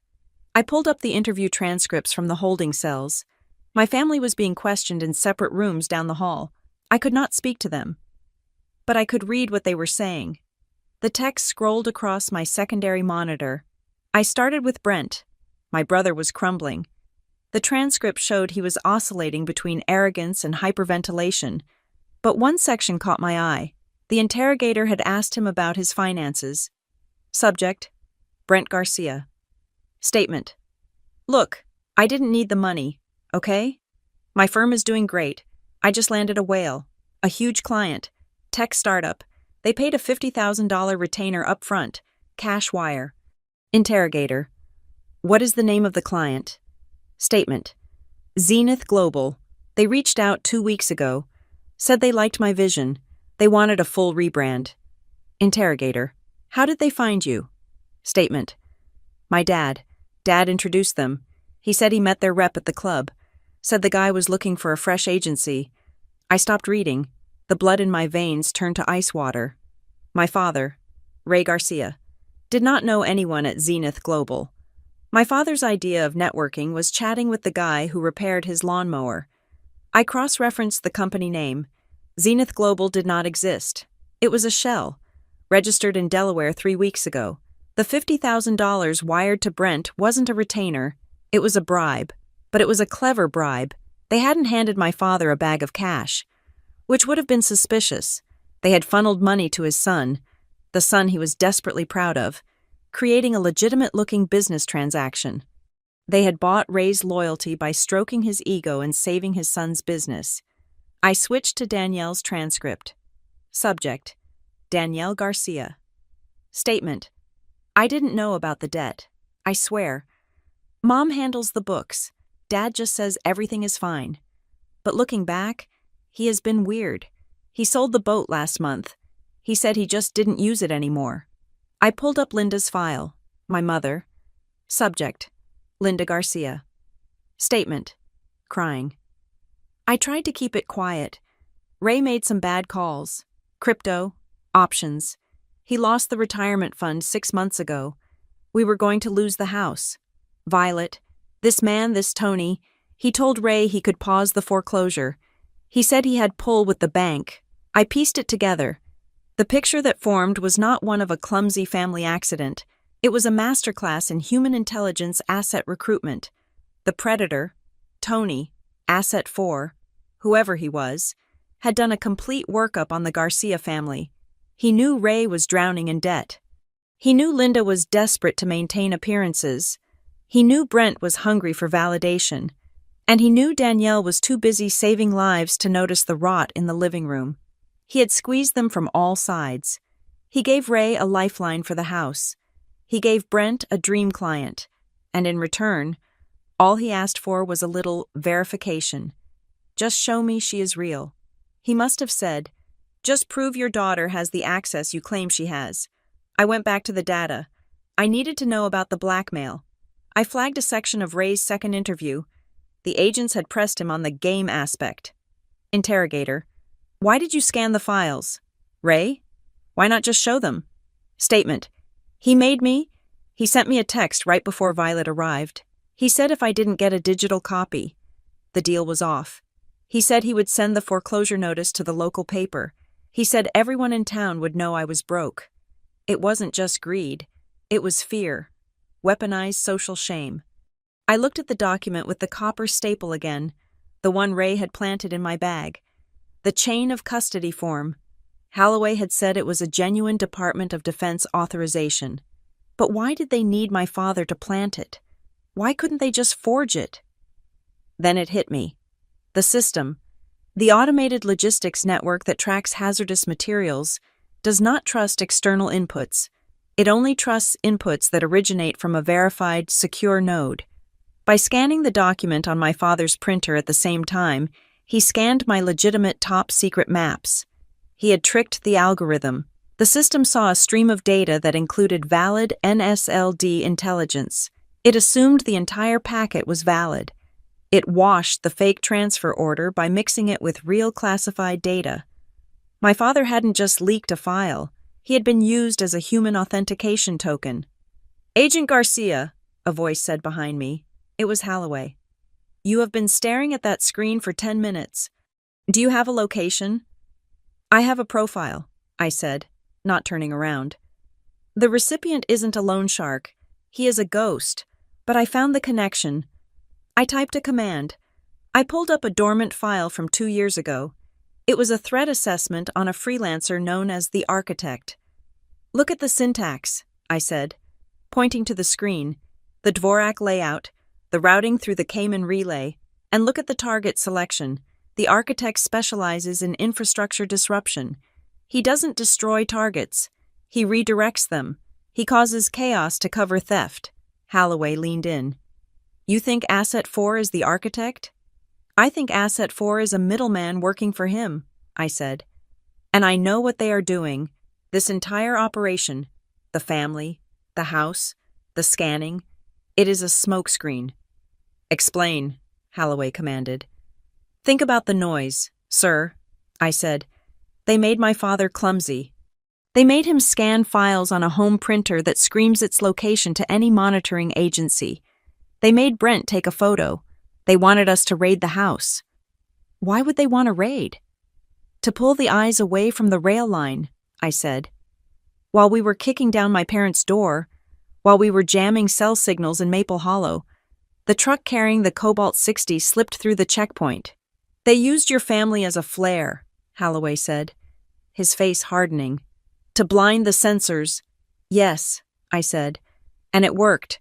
We are 3 hours behind," I typed furiously. "But the Architect has a weakness. He likes to watch. He needs to verify the handoff personally. If the truck is heading to the coordinates on my map, the rail yard in Philadelphia, he will be there, or he will be at a vantage point nearby." I brought up the surveillance feed of the Philadelphia Transit Hub. It was a sprawling complex of tracks, platforms, and freight depots. It was chaos. Thousands of people. Hundreds of trains. "Filter for anomalies," I muttered to myself. "Look for the stillness." I scanned the crowd density algorithms. The computer highlighted areas of high congestion in red and low congestion in blue. I was looking for a dead zone, a place where someone could stand and watch the freight line without being seen. There, on the north side of the station, overlooking the freight switch, was an old signal tower. It was decommissioned. It should be empty. but the thermal sensor on the perimeter fence showed a heat bloom. Small, stationary, human. "I have him," I said. "Signal Tower 4, North Quadrant. He is waiting for the truck." Holloway grabbed his radio. "Strike teams, redirect to Philadelphia Sector 4. Possible hostile on the high ground." "Wait," I said. "The email." I looked at the header one last time. There was a final line of code I had missed. It was a forwarding command. The recipient hadn't just opened the file. He had forwarded it to a mobile device. I traced the signal of that mobile device. It wasn't at the signal tower. The signal tower was a decoy too. "Abort," I said. "Sir, abort the tower." "What?" Holloway snapped. "The heat signature in the tower is a loop," I said. "It is a thermal emitter, a heater on a timer. The architect isn't watching from the tower. He is on the move." I tracked the mobile signal. It was moving fast. It wasn't in a car. The velocity was too consistent. It was accelerating. "He is on a train," I said. My stomach dropped. "He didn't want the truck to go to the yard to unload," I said, the realization hitting me like a physical blow. "He wanted the truck to meet the train. He is not stealing the cobalt to build a bomb in a basement. He is loading it onto a passenger line." "Why?" Holloway asked. "Because a passenger train is the perfect delivery system," I said. "It bypasses the road checkpoints. It goes straight into the heart of Washington, D.C. I looked at the map. The signal was pinging from a train that had just departed the station. It was the Acela Express, southbound. "He is on the 1105, I said. "And if my father's manifest worked, that train is pulling a maintenance car that doesn't belong there." Holloway stared at the map. The red line of the train was inching toward the city. "Get me the manifest for that train." Holloway shouted to the floor. "Check for attached freight." "Sir," a tech called out. "Confirmed. The 1105 has a trailing car listed as emergency generator transport. Authorization code matches the document Garcia found." The room went silent. My father had not just helped them steal a box. He had helped them hitch a dirty bomb to a train carrying 400 civilians. "We can't derail it," Holloway said. "Not in a dense urban area. If that cobalt breaches, we lose the city." "We have to intercept it," I said. "We have to board it." "The train is doing 120 miles per hour, Holloway said. "We can't board it." "I know someone who can," I said. "But we need to get to the next station before it does." "The next station is Wilmington," Holloway said. 20 minutes away." "Then we have 19 minutes, I said. I stood up. "Sir, I request permission to join the field team." "You are an analyst, Garcia," Holloway said. "You are under investigation." "I know the loadout," I said. "I know the containment protocols for Cobalt-60, and I know the man sitting on that train. I have been studying the architect for 3 years. If you send a SWAT team in blind, he will detonate. He needs to see a face he doesn't expect." "And whose face is that?" "The face of the woman whose life he just ruined," I said. Holloway looked at me. He saw the cold resolve in my eyes. He saw that the daughter who cried over her mother's text messages was dead, and only the weapon remained. "Go," he said. "Get to the chopper." I ran toward the roof access. As I pushed through the doors, my phone buzzed. It was a notification from the internal network. "New intelligence alert. Suspect identified." I looked at the screen. The facial recognition software had finally scrubbed the grain from the surveillance footage at the train station entrance. It showed a man in a gray coat, carrying a briefcase, stepping onto the platform.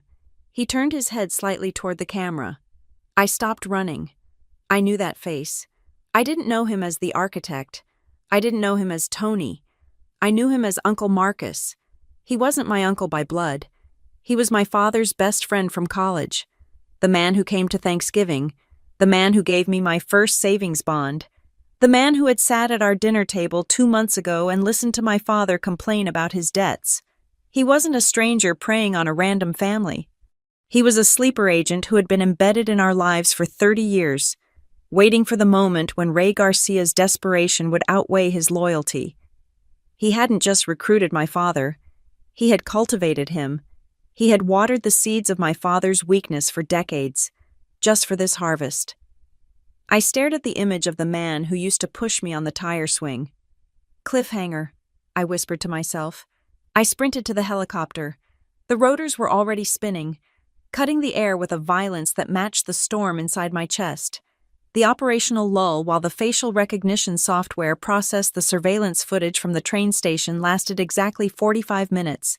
In the movies, this is a montage of typing and drinking coffee.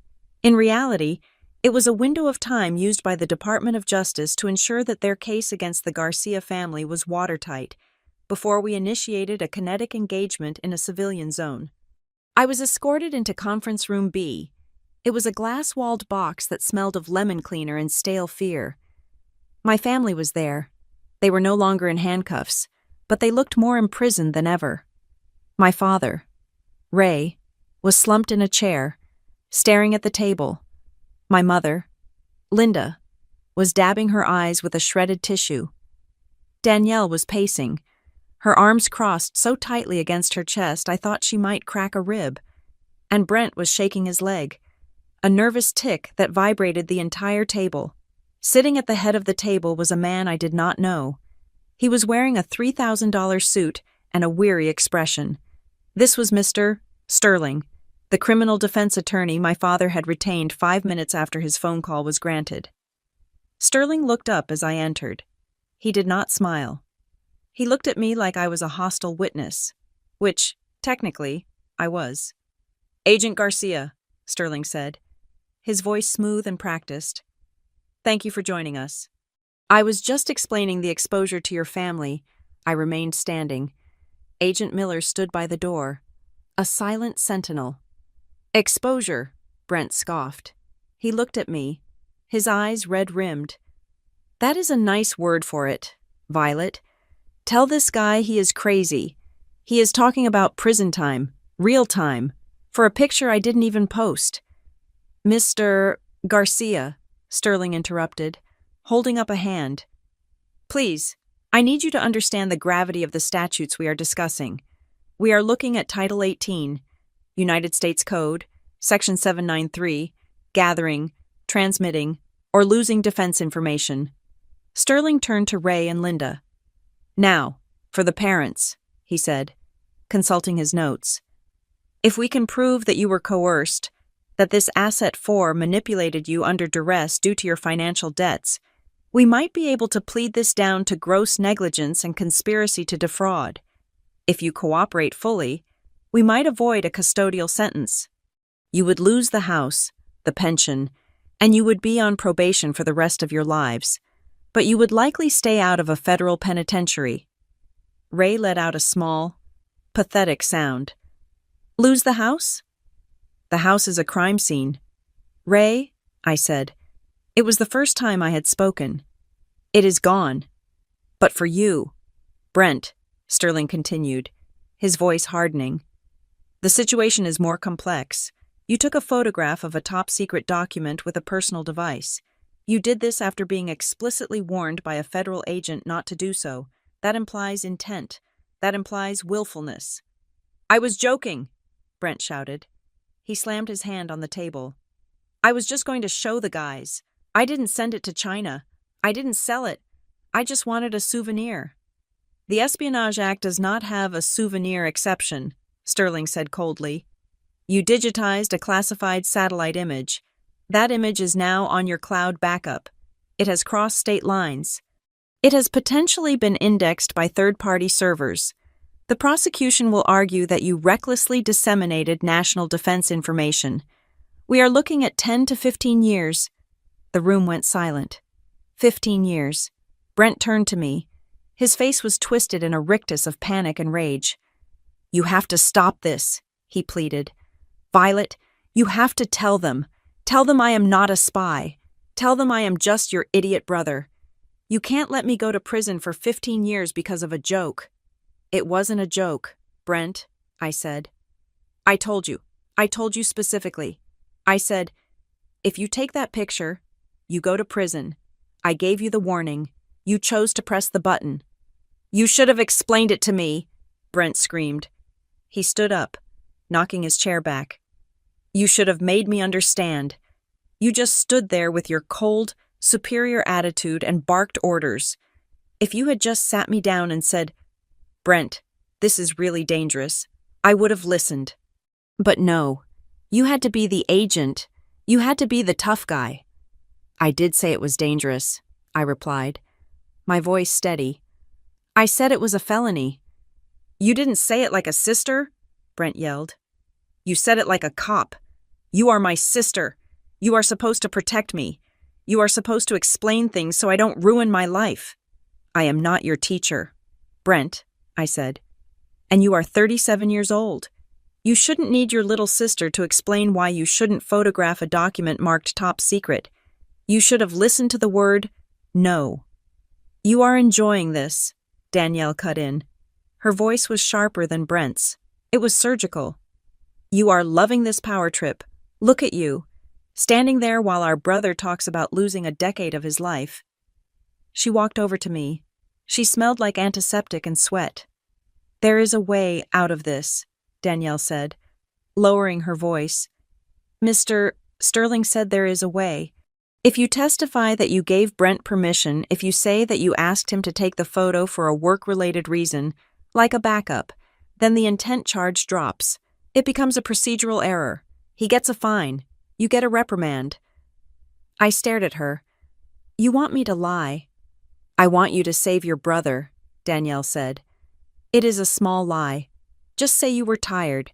Say you asked him to snap a copy because the light was bad. Nobody gets hurt. It is just paperwork. It is perjury, I said, and it is conspiracy. If I say I authorized him to photograph that document, I become a co-conspirator in the mishandling of classified intelligence. I would lose my badge. I would lose my clearance. I would go to prison alongside him. So? Danielle asked. So you lose your job. You can get another job. You can be a consultant, but Brent can't get another life. You are willing to sacrifice your own brother to save your career? It is not about my career, Danielle, I said. It is about the law. I will not lie to a federal inquiry. I will not become a criminal to clean up your mess. You are heartless, Danielle spat.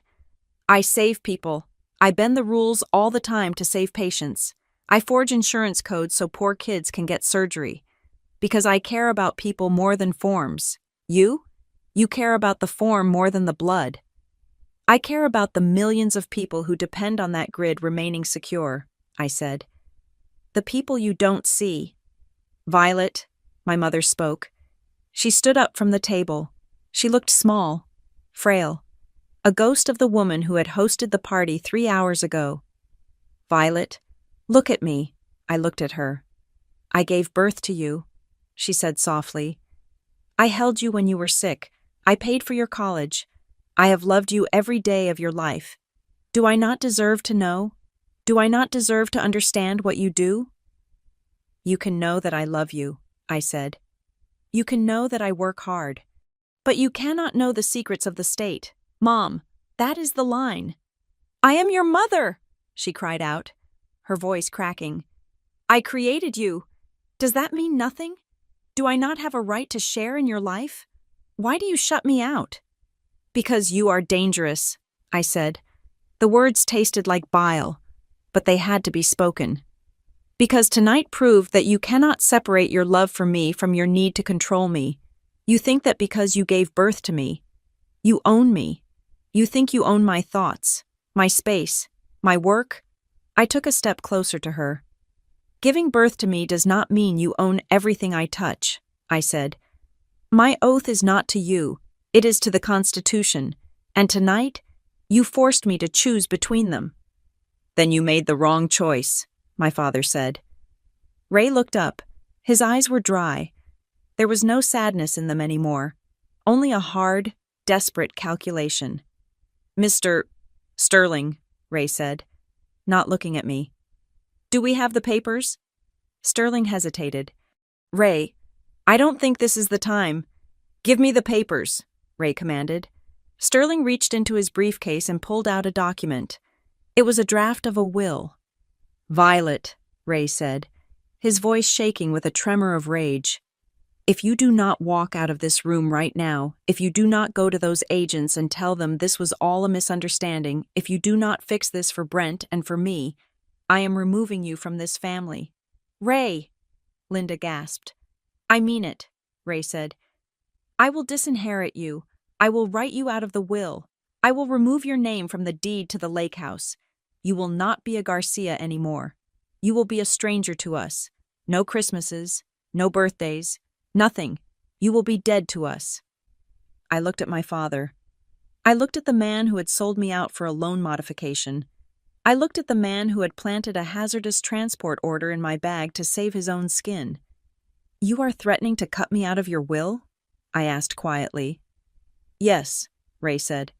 "Unless you fix this." "Dad," I said, and I felt a tear finally slide down my cheek. "You have nothing left to leave me." Ray flinched as if I had slapped him. "The house is gone," I said. "The lake house will be seized to pay the fines. Your pension is liquidated. You are bankrupt. Dad, you have nothing but debt and shame. You are threatening to take away nothing." Ray's mouth opened, but no sound came out. The reality of his ruin hit him all at once. He wasn't the patriarch anymore. He was just a broke man in a plastic chair. Agent Miller stepped forward. "Agent Garcia, we need the signature." He placed a document on the table in front of me. It was a sworn affidavit. Statement of fact regarding the breach of classified material on January 31st, 2026. It detailed everything. My father's planting of the document, Brent's photograph, my mother's negligence. Signing it was the final nail in their legal coffins. It was the document that would be used to prosecute them. "If you sign that," Danielle whispered, "you are an orphan." I looked at the pen. I looked at my family. They were looking at me with a mixture of hope and horror, waiting for me to blink, waiting for me to be the daughter they wanted, the one who would burn down the world to keep them warm. But I knew something they didn't. I knew a train was barreling toward Philadelphia with a dirty bomb attached to it, and I knew that unless I signed this paper confirming the validity of the leaked document, the tactical team could not get the authorization to intercept a civilian train. I picked up the pen. "I am sorry," I said. I signed my name. Violet Garcia. The ink was black. Permanent. "No!" Brent screamed. "You bitch! You traitor!"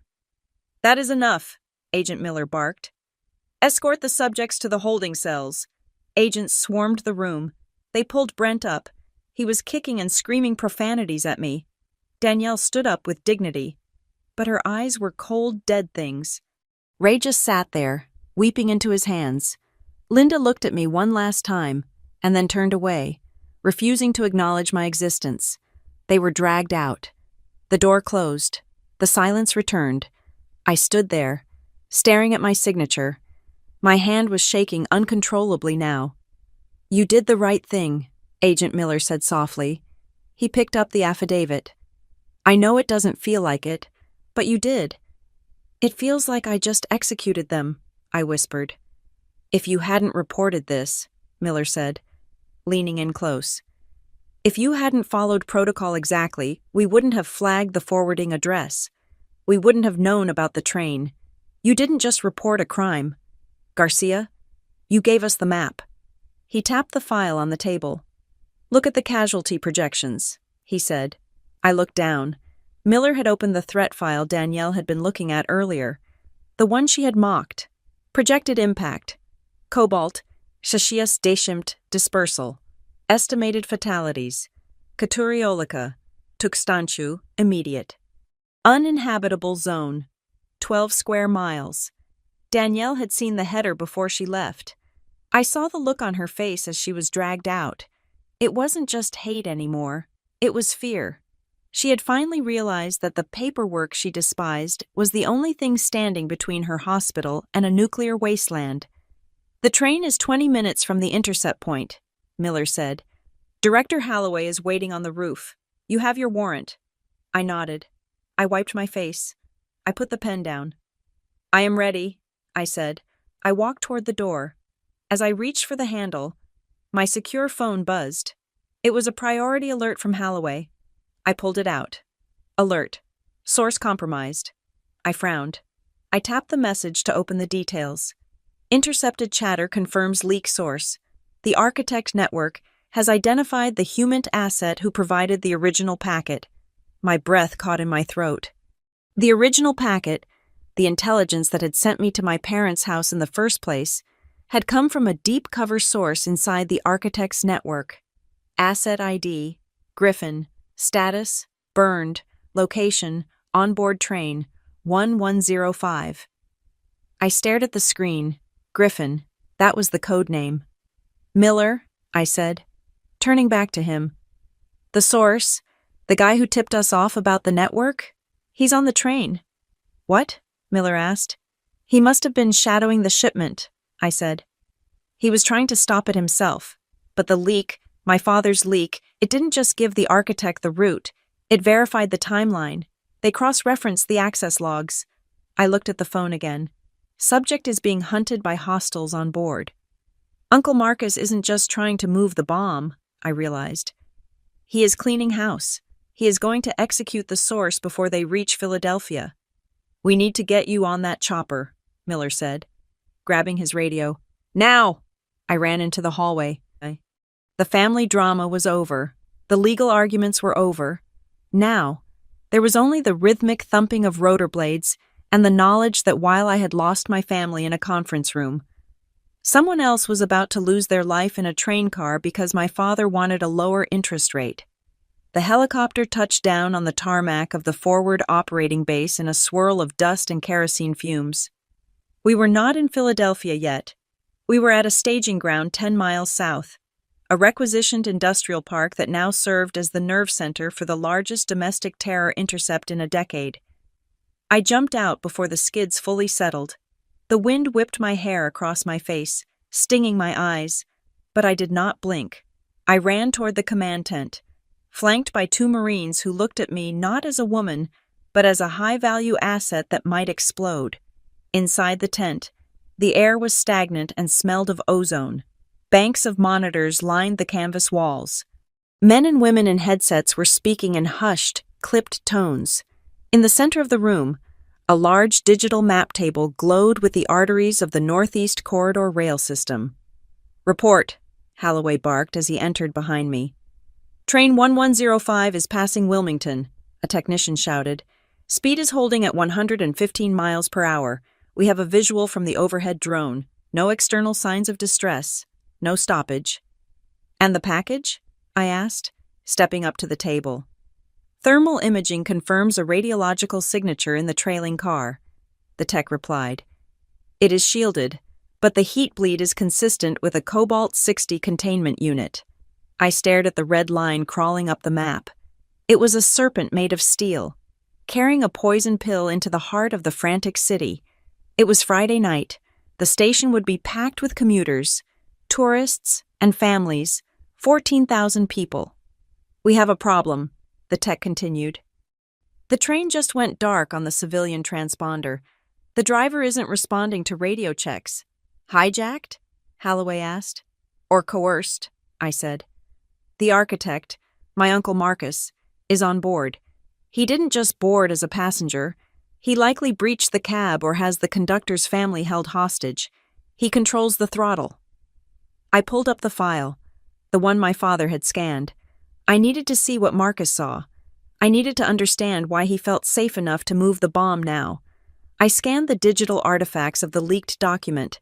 My eyes caught a string of metadata in the footer. It was microscopic, a ghost in the machine. Freeze that, I ordered, pointing to the screen. The tech expanded the image. It is a viewing token, I said, my voice cold. This document, the one my father scanned, it wasn't just a transport order. It was a trap. Explain, Holloway said. This specific file was watermarked, I said, the realization settling in my gut like lead. It was unique to a specific user account. It was the file assigned to our mole, to Griffin. I looked at Holloway. When my father scanned this document on an unsecured home printer, he didn't just authorize the shipment. I said. He broadcasted the watermark. He told the architect exactly whose account was being used to track him. He told Marcus that Griffin was the leak. So Marcus knows Griffin is on the train, Holloway said. He knows who Griffin is, I corrected. And he is going to kill him before he detonates that bomb. We aren't just racing a bomb, sir. We are racing an execution. We need to stop that train before it hits the city limits, Holloway said. But we can't derail it. We need to divert it. There is a switch, I said, looking at the map. 3 miles north of here, the old Navy Yard spur. It leads to a dead-end industrial wharf.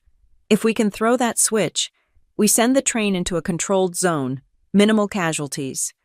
The switch is digital, the tech said. But it is encrypted. We need the override code. And the only people who have that code are the senior logistics managers. Or the people who paid them off, I said. I grabbed the secure phone. Get me Miller. Put him on the screen. Now. 3 seconds later, Agent Miller's face appeared on a monitor. He was still in the conference room at the field office. Behind him, my family sat in the same chairs, looking like statues of misery. Miller, I said. I need to speak to Brent. Put a headset on him. Garcia, is this approved? Miller asked. Do it, I screamed. We have 4 minutes before the intercept window closes. Miller moved. He shoved a headset onto Brent's head. My brother looked terrified. His face was puffy from crying. Violet? Brent stammered. Violet, I am sorry. I didn't mean... Shut up, Brent, I said. Listen to me. You met the client. You met the man who called himself the representative from Zenith Global. You met Marcus. I didn't know his name was Marcus, Brent said. He said his name was Silas. Where did you meet him? I asked. Think, details. Did he mention a location? Did he mention a drop point? We met at a bar in D.C., Brent said. He was intense. He kept talking about legacy, about building things that last. Did he give you anything? I pressed. A card? A file? Just the contract, Brent said. And wait, he drew something on a napkin. He was explaining the logistics of the brand. He drew a map. What kind of map? It looked like a fork, Brent said, closing his eyes, trying to remember through the fog of his panic. Like a tuning fork. He wrote a number next to it. He said, "This is where the magic happens." What was the number? Brent? I demanded. I don't remember, he sobbed. I was drinking. I was just happy to get the check. Think, I shouted. Thousands of people die if you don't remember. Brent froze. He couldn't do it. The pressure broke him. Then, a hand reached out and grabbed the microphone attached to Brent's headset. It was Danielle. She didn't look at the camera. She looked at Brent. Her eyes were blazing. 74, Danielle said. What? I asked. He told you 74, Danielle said to Brent. You told me about it the next day. You said the guy was obsessed with the number 74. You made a joke about it. You said, "Who cares about 74? I got 50,000. Brent looked at her, stunned. Yes, 74. Sector 74. I turned to the tech. Check the grid. Is there a Sector 74? The tech typed furiously. Negative on the current grid. But wait, pulling up the historical archives. The old Navy Yard spur was originally designated Logistics Node 74 during the Cold War. That is it, I said. That is his extraction point. He isn't going to crash the train into the station. He is going to divert it to the Navy Yard himself, offload the cobalt onto a boat, and vanish. He needs the switch to trigger. He has the code, Holloway realized. He is going to throw the switch manually from the cab. We have to lock him out, I said. We need to override the switch so it stays straight. Keep him on the main line where our tactical teams can hit him in the open. If we keep him on the main line, the tech argued. He enters the city. We risk the bomb. If we let him turn, I countered. He escapes with the material. We lose the cobalt, and he kills Griffin in the quiet of the rail yard. It was a binary choice. The kind of choice they test you on in the academy. But the paper test never smells like fear and diesel fuel. Wait, I said. There is a third option. Trap him. I looked at Miller on the screen. Put Ray on. No, Ray's voice came from the background. I can't talk to her. Put him on, I commanded. Miller dragged my father to the camera. Ray looked like a husk. Dad, I said, you told the agents you were being blackmailed. You said he threatened you. He did, Ray whispered.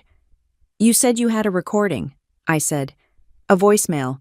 You told Miller you deleted it, but you didn't, did you? Ray looked away. You never delete anything, I said. You are a hoarder, Dad. You kept my third-grade report card. You kept every receipt from the last 10 years.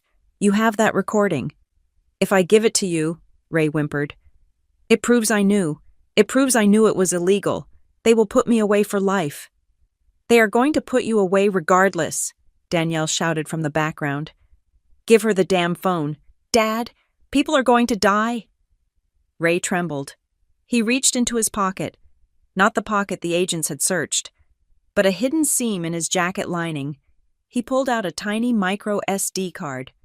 I hid it, he confessed, in case I needed leverage. Miller, take it, I said. Upload it, now. Miller snatched the card. He slotted it into a reader. Uploading. The audio file hit our system in seconds. I played it. The voice was distorted, but the cadence was unmistakable. It was Marcus. Ray, listen to me. The game is simple.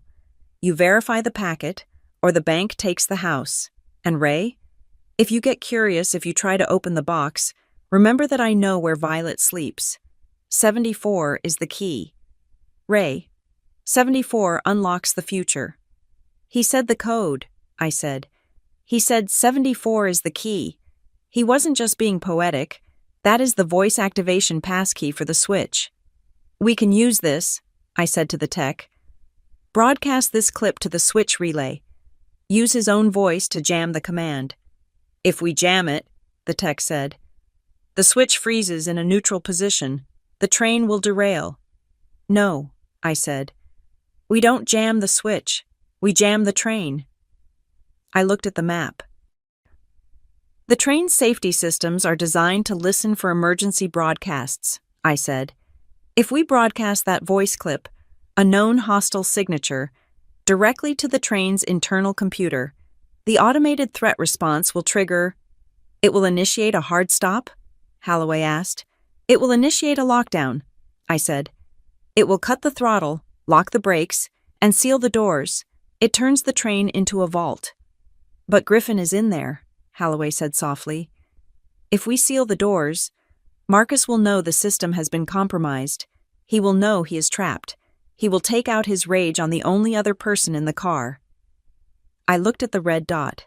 It was 2 minutes away from the junction. If I don't lock it, I said. He reaches the yard or the city, thousands die. If I lock it, Griffin is trapped in a steel box with a cornered animal. It is your call, Agent, Holloway said. I looked at the screen. I saw my father, the man whose weakness had built this bomb. I saw Danielle, the sister who had finally chosen truth over comfort. Do it, I said. Execute the lockdown. The tech hit the key. On the screen, the red dot turned white. Signal sent, the tech confirmed. Train 1105 is responding. Brakes are engaging. Doors are sealing. Deceleration confirmed. Get the tactical team in, I ordered. Breach that train the second it stops. I grabbed my headset. All units, move in. Suspect is trapped. Caution, radiological hazard. Extreme caution, hostage situation. The radio chatter exploded. Team Alpha has visual. Sparks on the rails. Train is sliding. It is stopping. Team Bravo moving to intercept.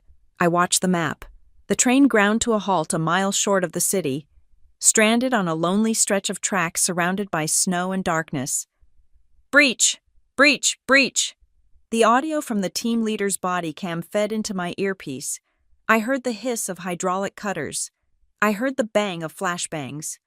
Compartment clear. Moving to the engine. Contact. Shots fired. I held my breath. Suspect down. I repeat. Suspect down. Marcus is secured. He took a round to the shoulder. He is alive. I exhaled. The bomb? Container is secure. Seals are intact. No leak. And the hostage? I asked. Status on Griffin? There was a long pause. Too long. Team lead, I said. Status on Griffin. Agent Garcia. The voice came back. Heavy and static-filled. We found him. He didn't make it. Suspect executed him the moment the doors locked. I closed my eyes. The room spun. I had saved the city. I had saved the reputation of the agency. But I had signed Griffin's death warrant with a keystroke. Wait, the team lead said. Garcia, you need to hear this. The suspect is laughing. Laughing? I asked, opening my eyes. Yeah, he is bleeding out. But he is laughing. He says the scan wasn't for the cobalt. What? He says the cobalt was the distraction. The scan your father sent? The chain of custody form? It didn't just authorize a truck. It contained a rootkit. A rootkit for what? I demanded. He says you should check your own server. Garcia. He says the file didn't go out. It went in. I turned to the tech. Check the internal logs. Check the NSLD mainframe. The tech typed. His face went pale. Oh my God, the tech whispered. The printer. The connection was bidirectional. When the scan completed, it opened a tunnel. They didn't steal the map. Agent Garcia, they used the map to bypass the firewall. What did they take? I asked. They didn't take data, the tech said, his voice trembling. They uploaded a command script. It is executing now. Stop it, I yelled. I can't. It is embedded in the root directory. What does it do? The screens on the wall flickered. The map of the northeast corridor blinked out. Then, one by one, the lights on the board turned green, all of them, every traffic light, every rail switch, every drawbridge in the tri-state area. It sets everything to open, the tech said. It disables all collision protocols. I stared at the board. It was a sea of green, and then the radio crackled again. It wasn't the team lead. It was a new voice, a voice I recognized. Hello? Violet? The voice said. It wasn't Uncle Marcus. It was smoother, deeper. Who is this? I whispered. Marcus was a good soldier, the voice said. But he was just the delivery boy. You were so focused on the dirty bomb. You forgot to watch the network. Who are you? You can call me Asset One, the voice said. And I want to thank you. Your father's little scan just gave me the keys to the entire eastern seaboard. The connection cut. Sir, the tech shouted. We have multiple collision alerts. Trains are moving without clearance. The grid is blind. I looked at the empty screen where the map used to be. The bomb on the train had been a magic trick. Look at the left hand while the right hand picks your pocket. My family hadn't just helped steal a box. They had helped someone turn off the lights for 50 million people, and the man who did it was closer than we thought. I looked at the video feed from the interrogation room. Miller was shouting into his phone. My family was looking around in confusion as the lights in the conference room flickered and died. But there was one person who wasn't confused. One person in that room wasn't looking around in panic. One person was looking straight at the camera, straight at me, with a calm, terrifying recognition. It wasn't my father. It wasn't Brent. It was the lawyer, Mr. Sterling. He looked at the lens and smiled. And in that smile, I saw the end of the world. Miller! The lawyer! Secure the lawyer! My scream tore through the audio feed, shattering the sterile silence of the command center. On the monitor, the scene inside the conference room erupted into chaos. Sterling, the man who had been calmly discussing plea bargains 3 minutes earlier, did not panic. He did not run. He simply reached into his pocket and pulled out a small, black fob. It looked like a garage door opener, but I knew what it was. It was a dead man's switch, a remote trigger for the rootkit, that was currently holding the entire East Coast rail network hostage. "He has the execute key," I yelled into my headset. "Miller, do not let him press that button." Agent Miller moved with the speed of a linebacker. He didn't shout a warning. He launched himself across the mahogany table, scattering legal pads and water pitchers. He collided with Sterling just as the lawyer's thumb depressed the center of the fob. They hit the floor in a tangle of limbs and expensive wool suits. My family scrambled back, pressing themselves against the walls. My mother was screaming. Ray was frozen, staring at the man he had trusted to save him, the man who was now wrestling a federal agent for control of a device that could crash 100 trains. "I got it," Miller grunted, pinning Sterling's wrist to the carpet. "Target secured. Fob is secure." I slumped back in my chair at the command center. The technician next to me typed furiously, executing the kill command I had prepared. On the giant board, the sea of green lights flickered, turned amber, and then, one by one, returned to their normal red. The grid was locked. The collision protocols were restored. "Train 1105 is stable," the tech announced. "All signals are red. We are clear." I let out a breath that felt like it had been held for a lifetime. It was over. The bomb was secure. The network was safe. The bad guys were in handcuffs. But as I watched the feed from the conference room, where agents were now hauling a handcuffed Sterling to his feet, I realized the real wreckage wasn't on the train tracks. It was in the faces of the people standing against the wall. My father looked at Sterling, then he looked at the camera, at me, and for the first time. He didn't look angry. He didn't look scared. He looked demolished. He realized, finally, that he hadn't been a player in the game. He had been the board. 6 months later, the federal courthouse in Baltimore is a building designed to make you feel small. The ceilings are too high. The marble is too cold. And the echoes of footsteps sound like judgments being handed down from on high. I sat in the back row. I was not required to be there. I had already given my testimony in a closed deposition, but I needed to see it. I needed to see the period put at the end of the sentence. Brent stood before the judge. He was wearing an orange jumpsuit. The expensive blazers, the hair gel, the swagger of the marketing executive, it was all gone. He had lost 20 pounds. He looked like a ghost. "Mr.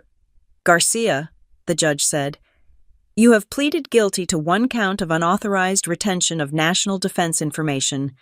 Due to your cooperation in the prosecution of Arthur Sterling and the dismantling of the Architect Network, the government has recommended a downward departure from the sentencing guidelines." Brent nodded. He didn't speak. "However," the judge continued, peering over his glasses, "ignorance is not a defense when it comes to the security of this nation. You treated a top-secret document as a social media prop. You prioritized your vanity over the safety of millions. That cannot go unpunished." The gavel came down. "I sentence you to 30 months in a federal correctional institution, followed by 3 years of supervised release." 30 months, 2.5 years. Brent closed his eyes. He didn't cry. He just slumped, accepting the weight of the time. Next came my parents. Ray and Linda stood together. They looked older, much older. My father's hair had gone completely white. My mother walked with a stoop I had never seen before. They had cut a deal, a brutal one, in exchange for testifying against Sterling, the man Ray had introduced to the family, the man who had orchestrated the entire infiltration. They were spared prison time, but the government took everything else. "Ray and Linda Garcia," the judge said, "you are sentenced to 5 years of strict probation. You are ordered to pay restitution in the amount of $400,000 for the costs of the tactical response. Your assets, including the property at Maple Hollow and the Lake House, have been seized and forfeited to the United States Treasury." $400,000. They were destitute. They would be living in a rented 1-bedroom apartment, surviving on Social Security, with every penny of surplus income garnished by the government until the day they died. I walked out before they could turn around. I couldn't watch them be led away.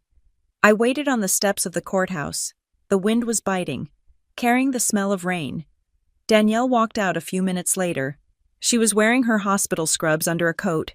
She looked tired. She saw me and stopped. She didn't smile. She reached into her pocket and pulled out a pack of cigarettes. I had never seen her smoke in my life. 30 months, she said, lighting one.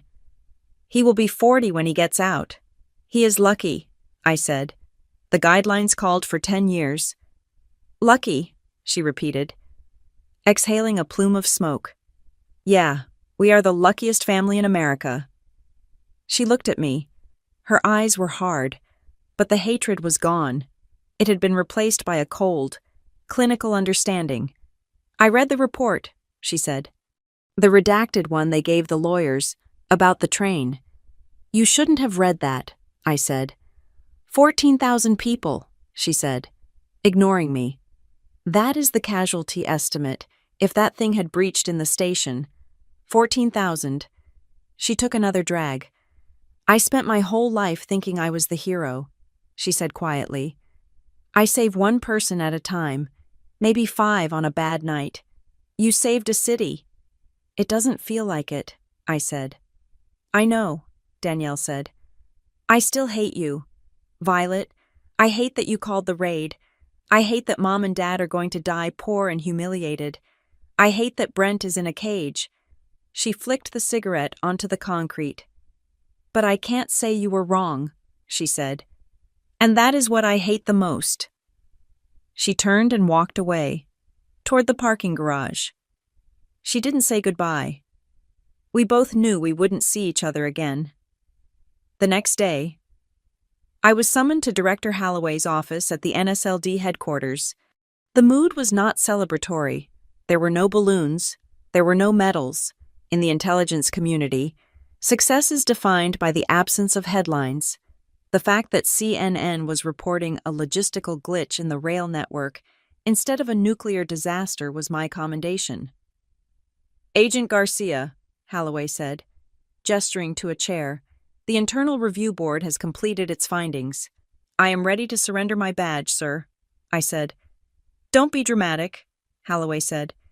You are not losing your badge. You are being reprimanded. A formal letter of censure has been placed in your file for the mishandling of classified material. You brought the packet into a non-secure environment. That was a failure. Yes, sir.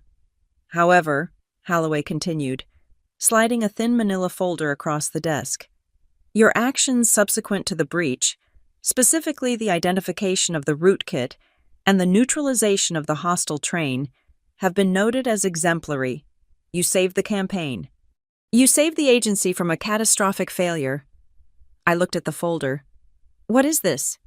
Your new assignment, Holloway said. Effective immediately. You are promoted to lead analyst for the Critical Infrastructure Division.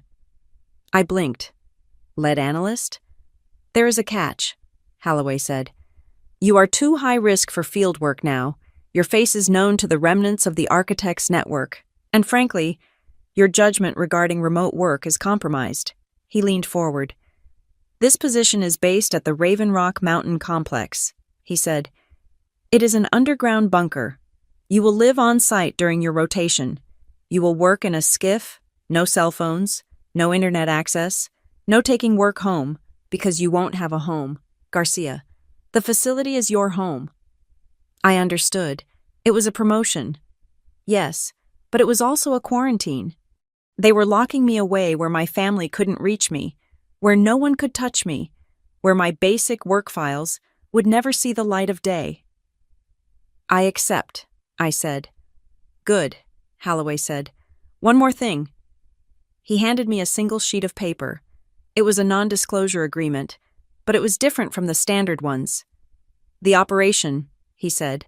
The train, the Cobalt, Sterling, it never happened. Sir, if this gets out, the public loses faith in the rail system, the economy collapses. So, as far as the world is concerned, it was a signaling error. You cannot tell anyone what you did. You cannot tell your family why they lost their house. You cannot tell your brother why he is in prison. You take this to the grave. I looked at the paper. I was being asked to carry the weight of the truth alone, forever. I would never be vindicated. My parents would die thinking I was a traitor who overreacted to a harmless prank. I picked up the pen and signed. 2 days before I deployed to Raven Rock, I went to Maple Hollow one last time. The house was empty. The for sale sign was already up on the lawn. The front door had been replaced with a cheap, unpainted slab of wood that didn't match the frame. My parents were loading the last of their boxes into a U-Haul truck. They were moving to a small apartment in Ohio, near a cousin who had offered to take them in. I parked across the street. I didn't get out. I just watched. My mother came out of the house carrying a lamp. She looked frail. She set it down on the pavement and leaned against the truck, wiping her forehead. Then, she saw my car. She froze. I rolled down the window. She walked across the street. She didn't run. She moved with a slow, painful gait. She stopped a few feet from my door. She didn't look angry anymore. She just looked hollow. "We are leaving," she said. "I know," I said. "Your father can't even look at this street," she said. "He cries every time he sees the mailbox. I am sorry, Mom." She looked at me, searching my face for something. Regret, maybe, or an apology that would fix everything. "The lawyer," she said. "Sterling, he used us?" "Yes," I said. "He did." "But you knew," she said. "You knew something was wrong. That is why you called them." "I knew the rules were broken," I said. "Was it worth it?" she asked. The question hung in the air between us, heavy and suffocating. "What? Was it worth it?" she repeated, her voice trembling. "For your job? For your papers? You destroyed this family. Violet, you put your brother in prison. You made your father a beggar. Was it worth it?" I looked at her. I thought about the train. I thought about the 14,000 people who had gone home to their families that night, oblivious to the fact that they had been minutes away from vaporization. I thought about the silence of the city that was still standing because I had pushed the button. And then I looked at my mother, a woman who had loved me but had never respected me, a woman who thought her curiosity was more important than my oath. "Yes," I said softly. She flinched. "But Mom?" I added, my voice cracking just a little. "I still hurt every day." She didn't say anything. She just nodded, a small, sad movement. Then she turned around and walked back to the truck. She didn't look back. She got in. The engine roared to life. And I watched my parents drive out of my life forever. The apartment at Raven Rock is small. It has gray walls and no windows. The air is recycled and smells faintly of ozone. I sat on the edge of the cot, holding a cup of lukewarm tea. It was quiet. So quiet you could hear the hum of the servers in the walls. There were no birthday parties here, no anniversary dinners, no passive-aggressive comments about my job, no brothers trying to take selfies with classified intel. I was alone. I opened my laptop, the secure terminal that was now my only window to the world. I pulled up the grid. The map of the United States glowed in front of me, a web of power lines, pipelines, and rail networks. It was beautiful, it was fragile, and it was safe. I thought about what Danielle had said. I save one person at a time. I touched the screen, tracing the line of the Northeast Corridor. There are no parades for people like me. There are no thank you cards. There is only the silence of a catastrophe that didn't happen. I took a sip of tea. It was bitter, but it was warm. I had lost my family. I had lost my name. I had lost the soft, easy parts of my life. But as I looked at the green lights on the board, steady and unbroken, I knew one thing for sure. I had held the line, and in the end, that was the only family legacy I had left. Thank you so much for listening to this story. It was a long journey from that first family dinner to the silence of the bunker, and I appreciate you sticking with Violet until the very end. I want to know where you are tuning in from right now. Are you listening on your commute, at the gym, or maybe relaxing at home? Drop a comment below and let's get a conversation going. If you enjoyed this story, please make sure to subscribe to the Lily Revenge Stories channel. Hit that like button And smash the hype button so we can get this story out to more people who need a little justice in their day. Stay safe out there.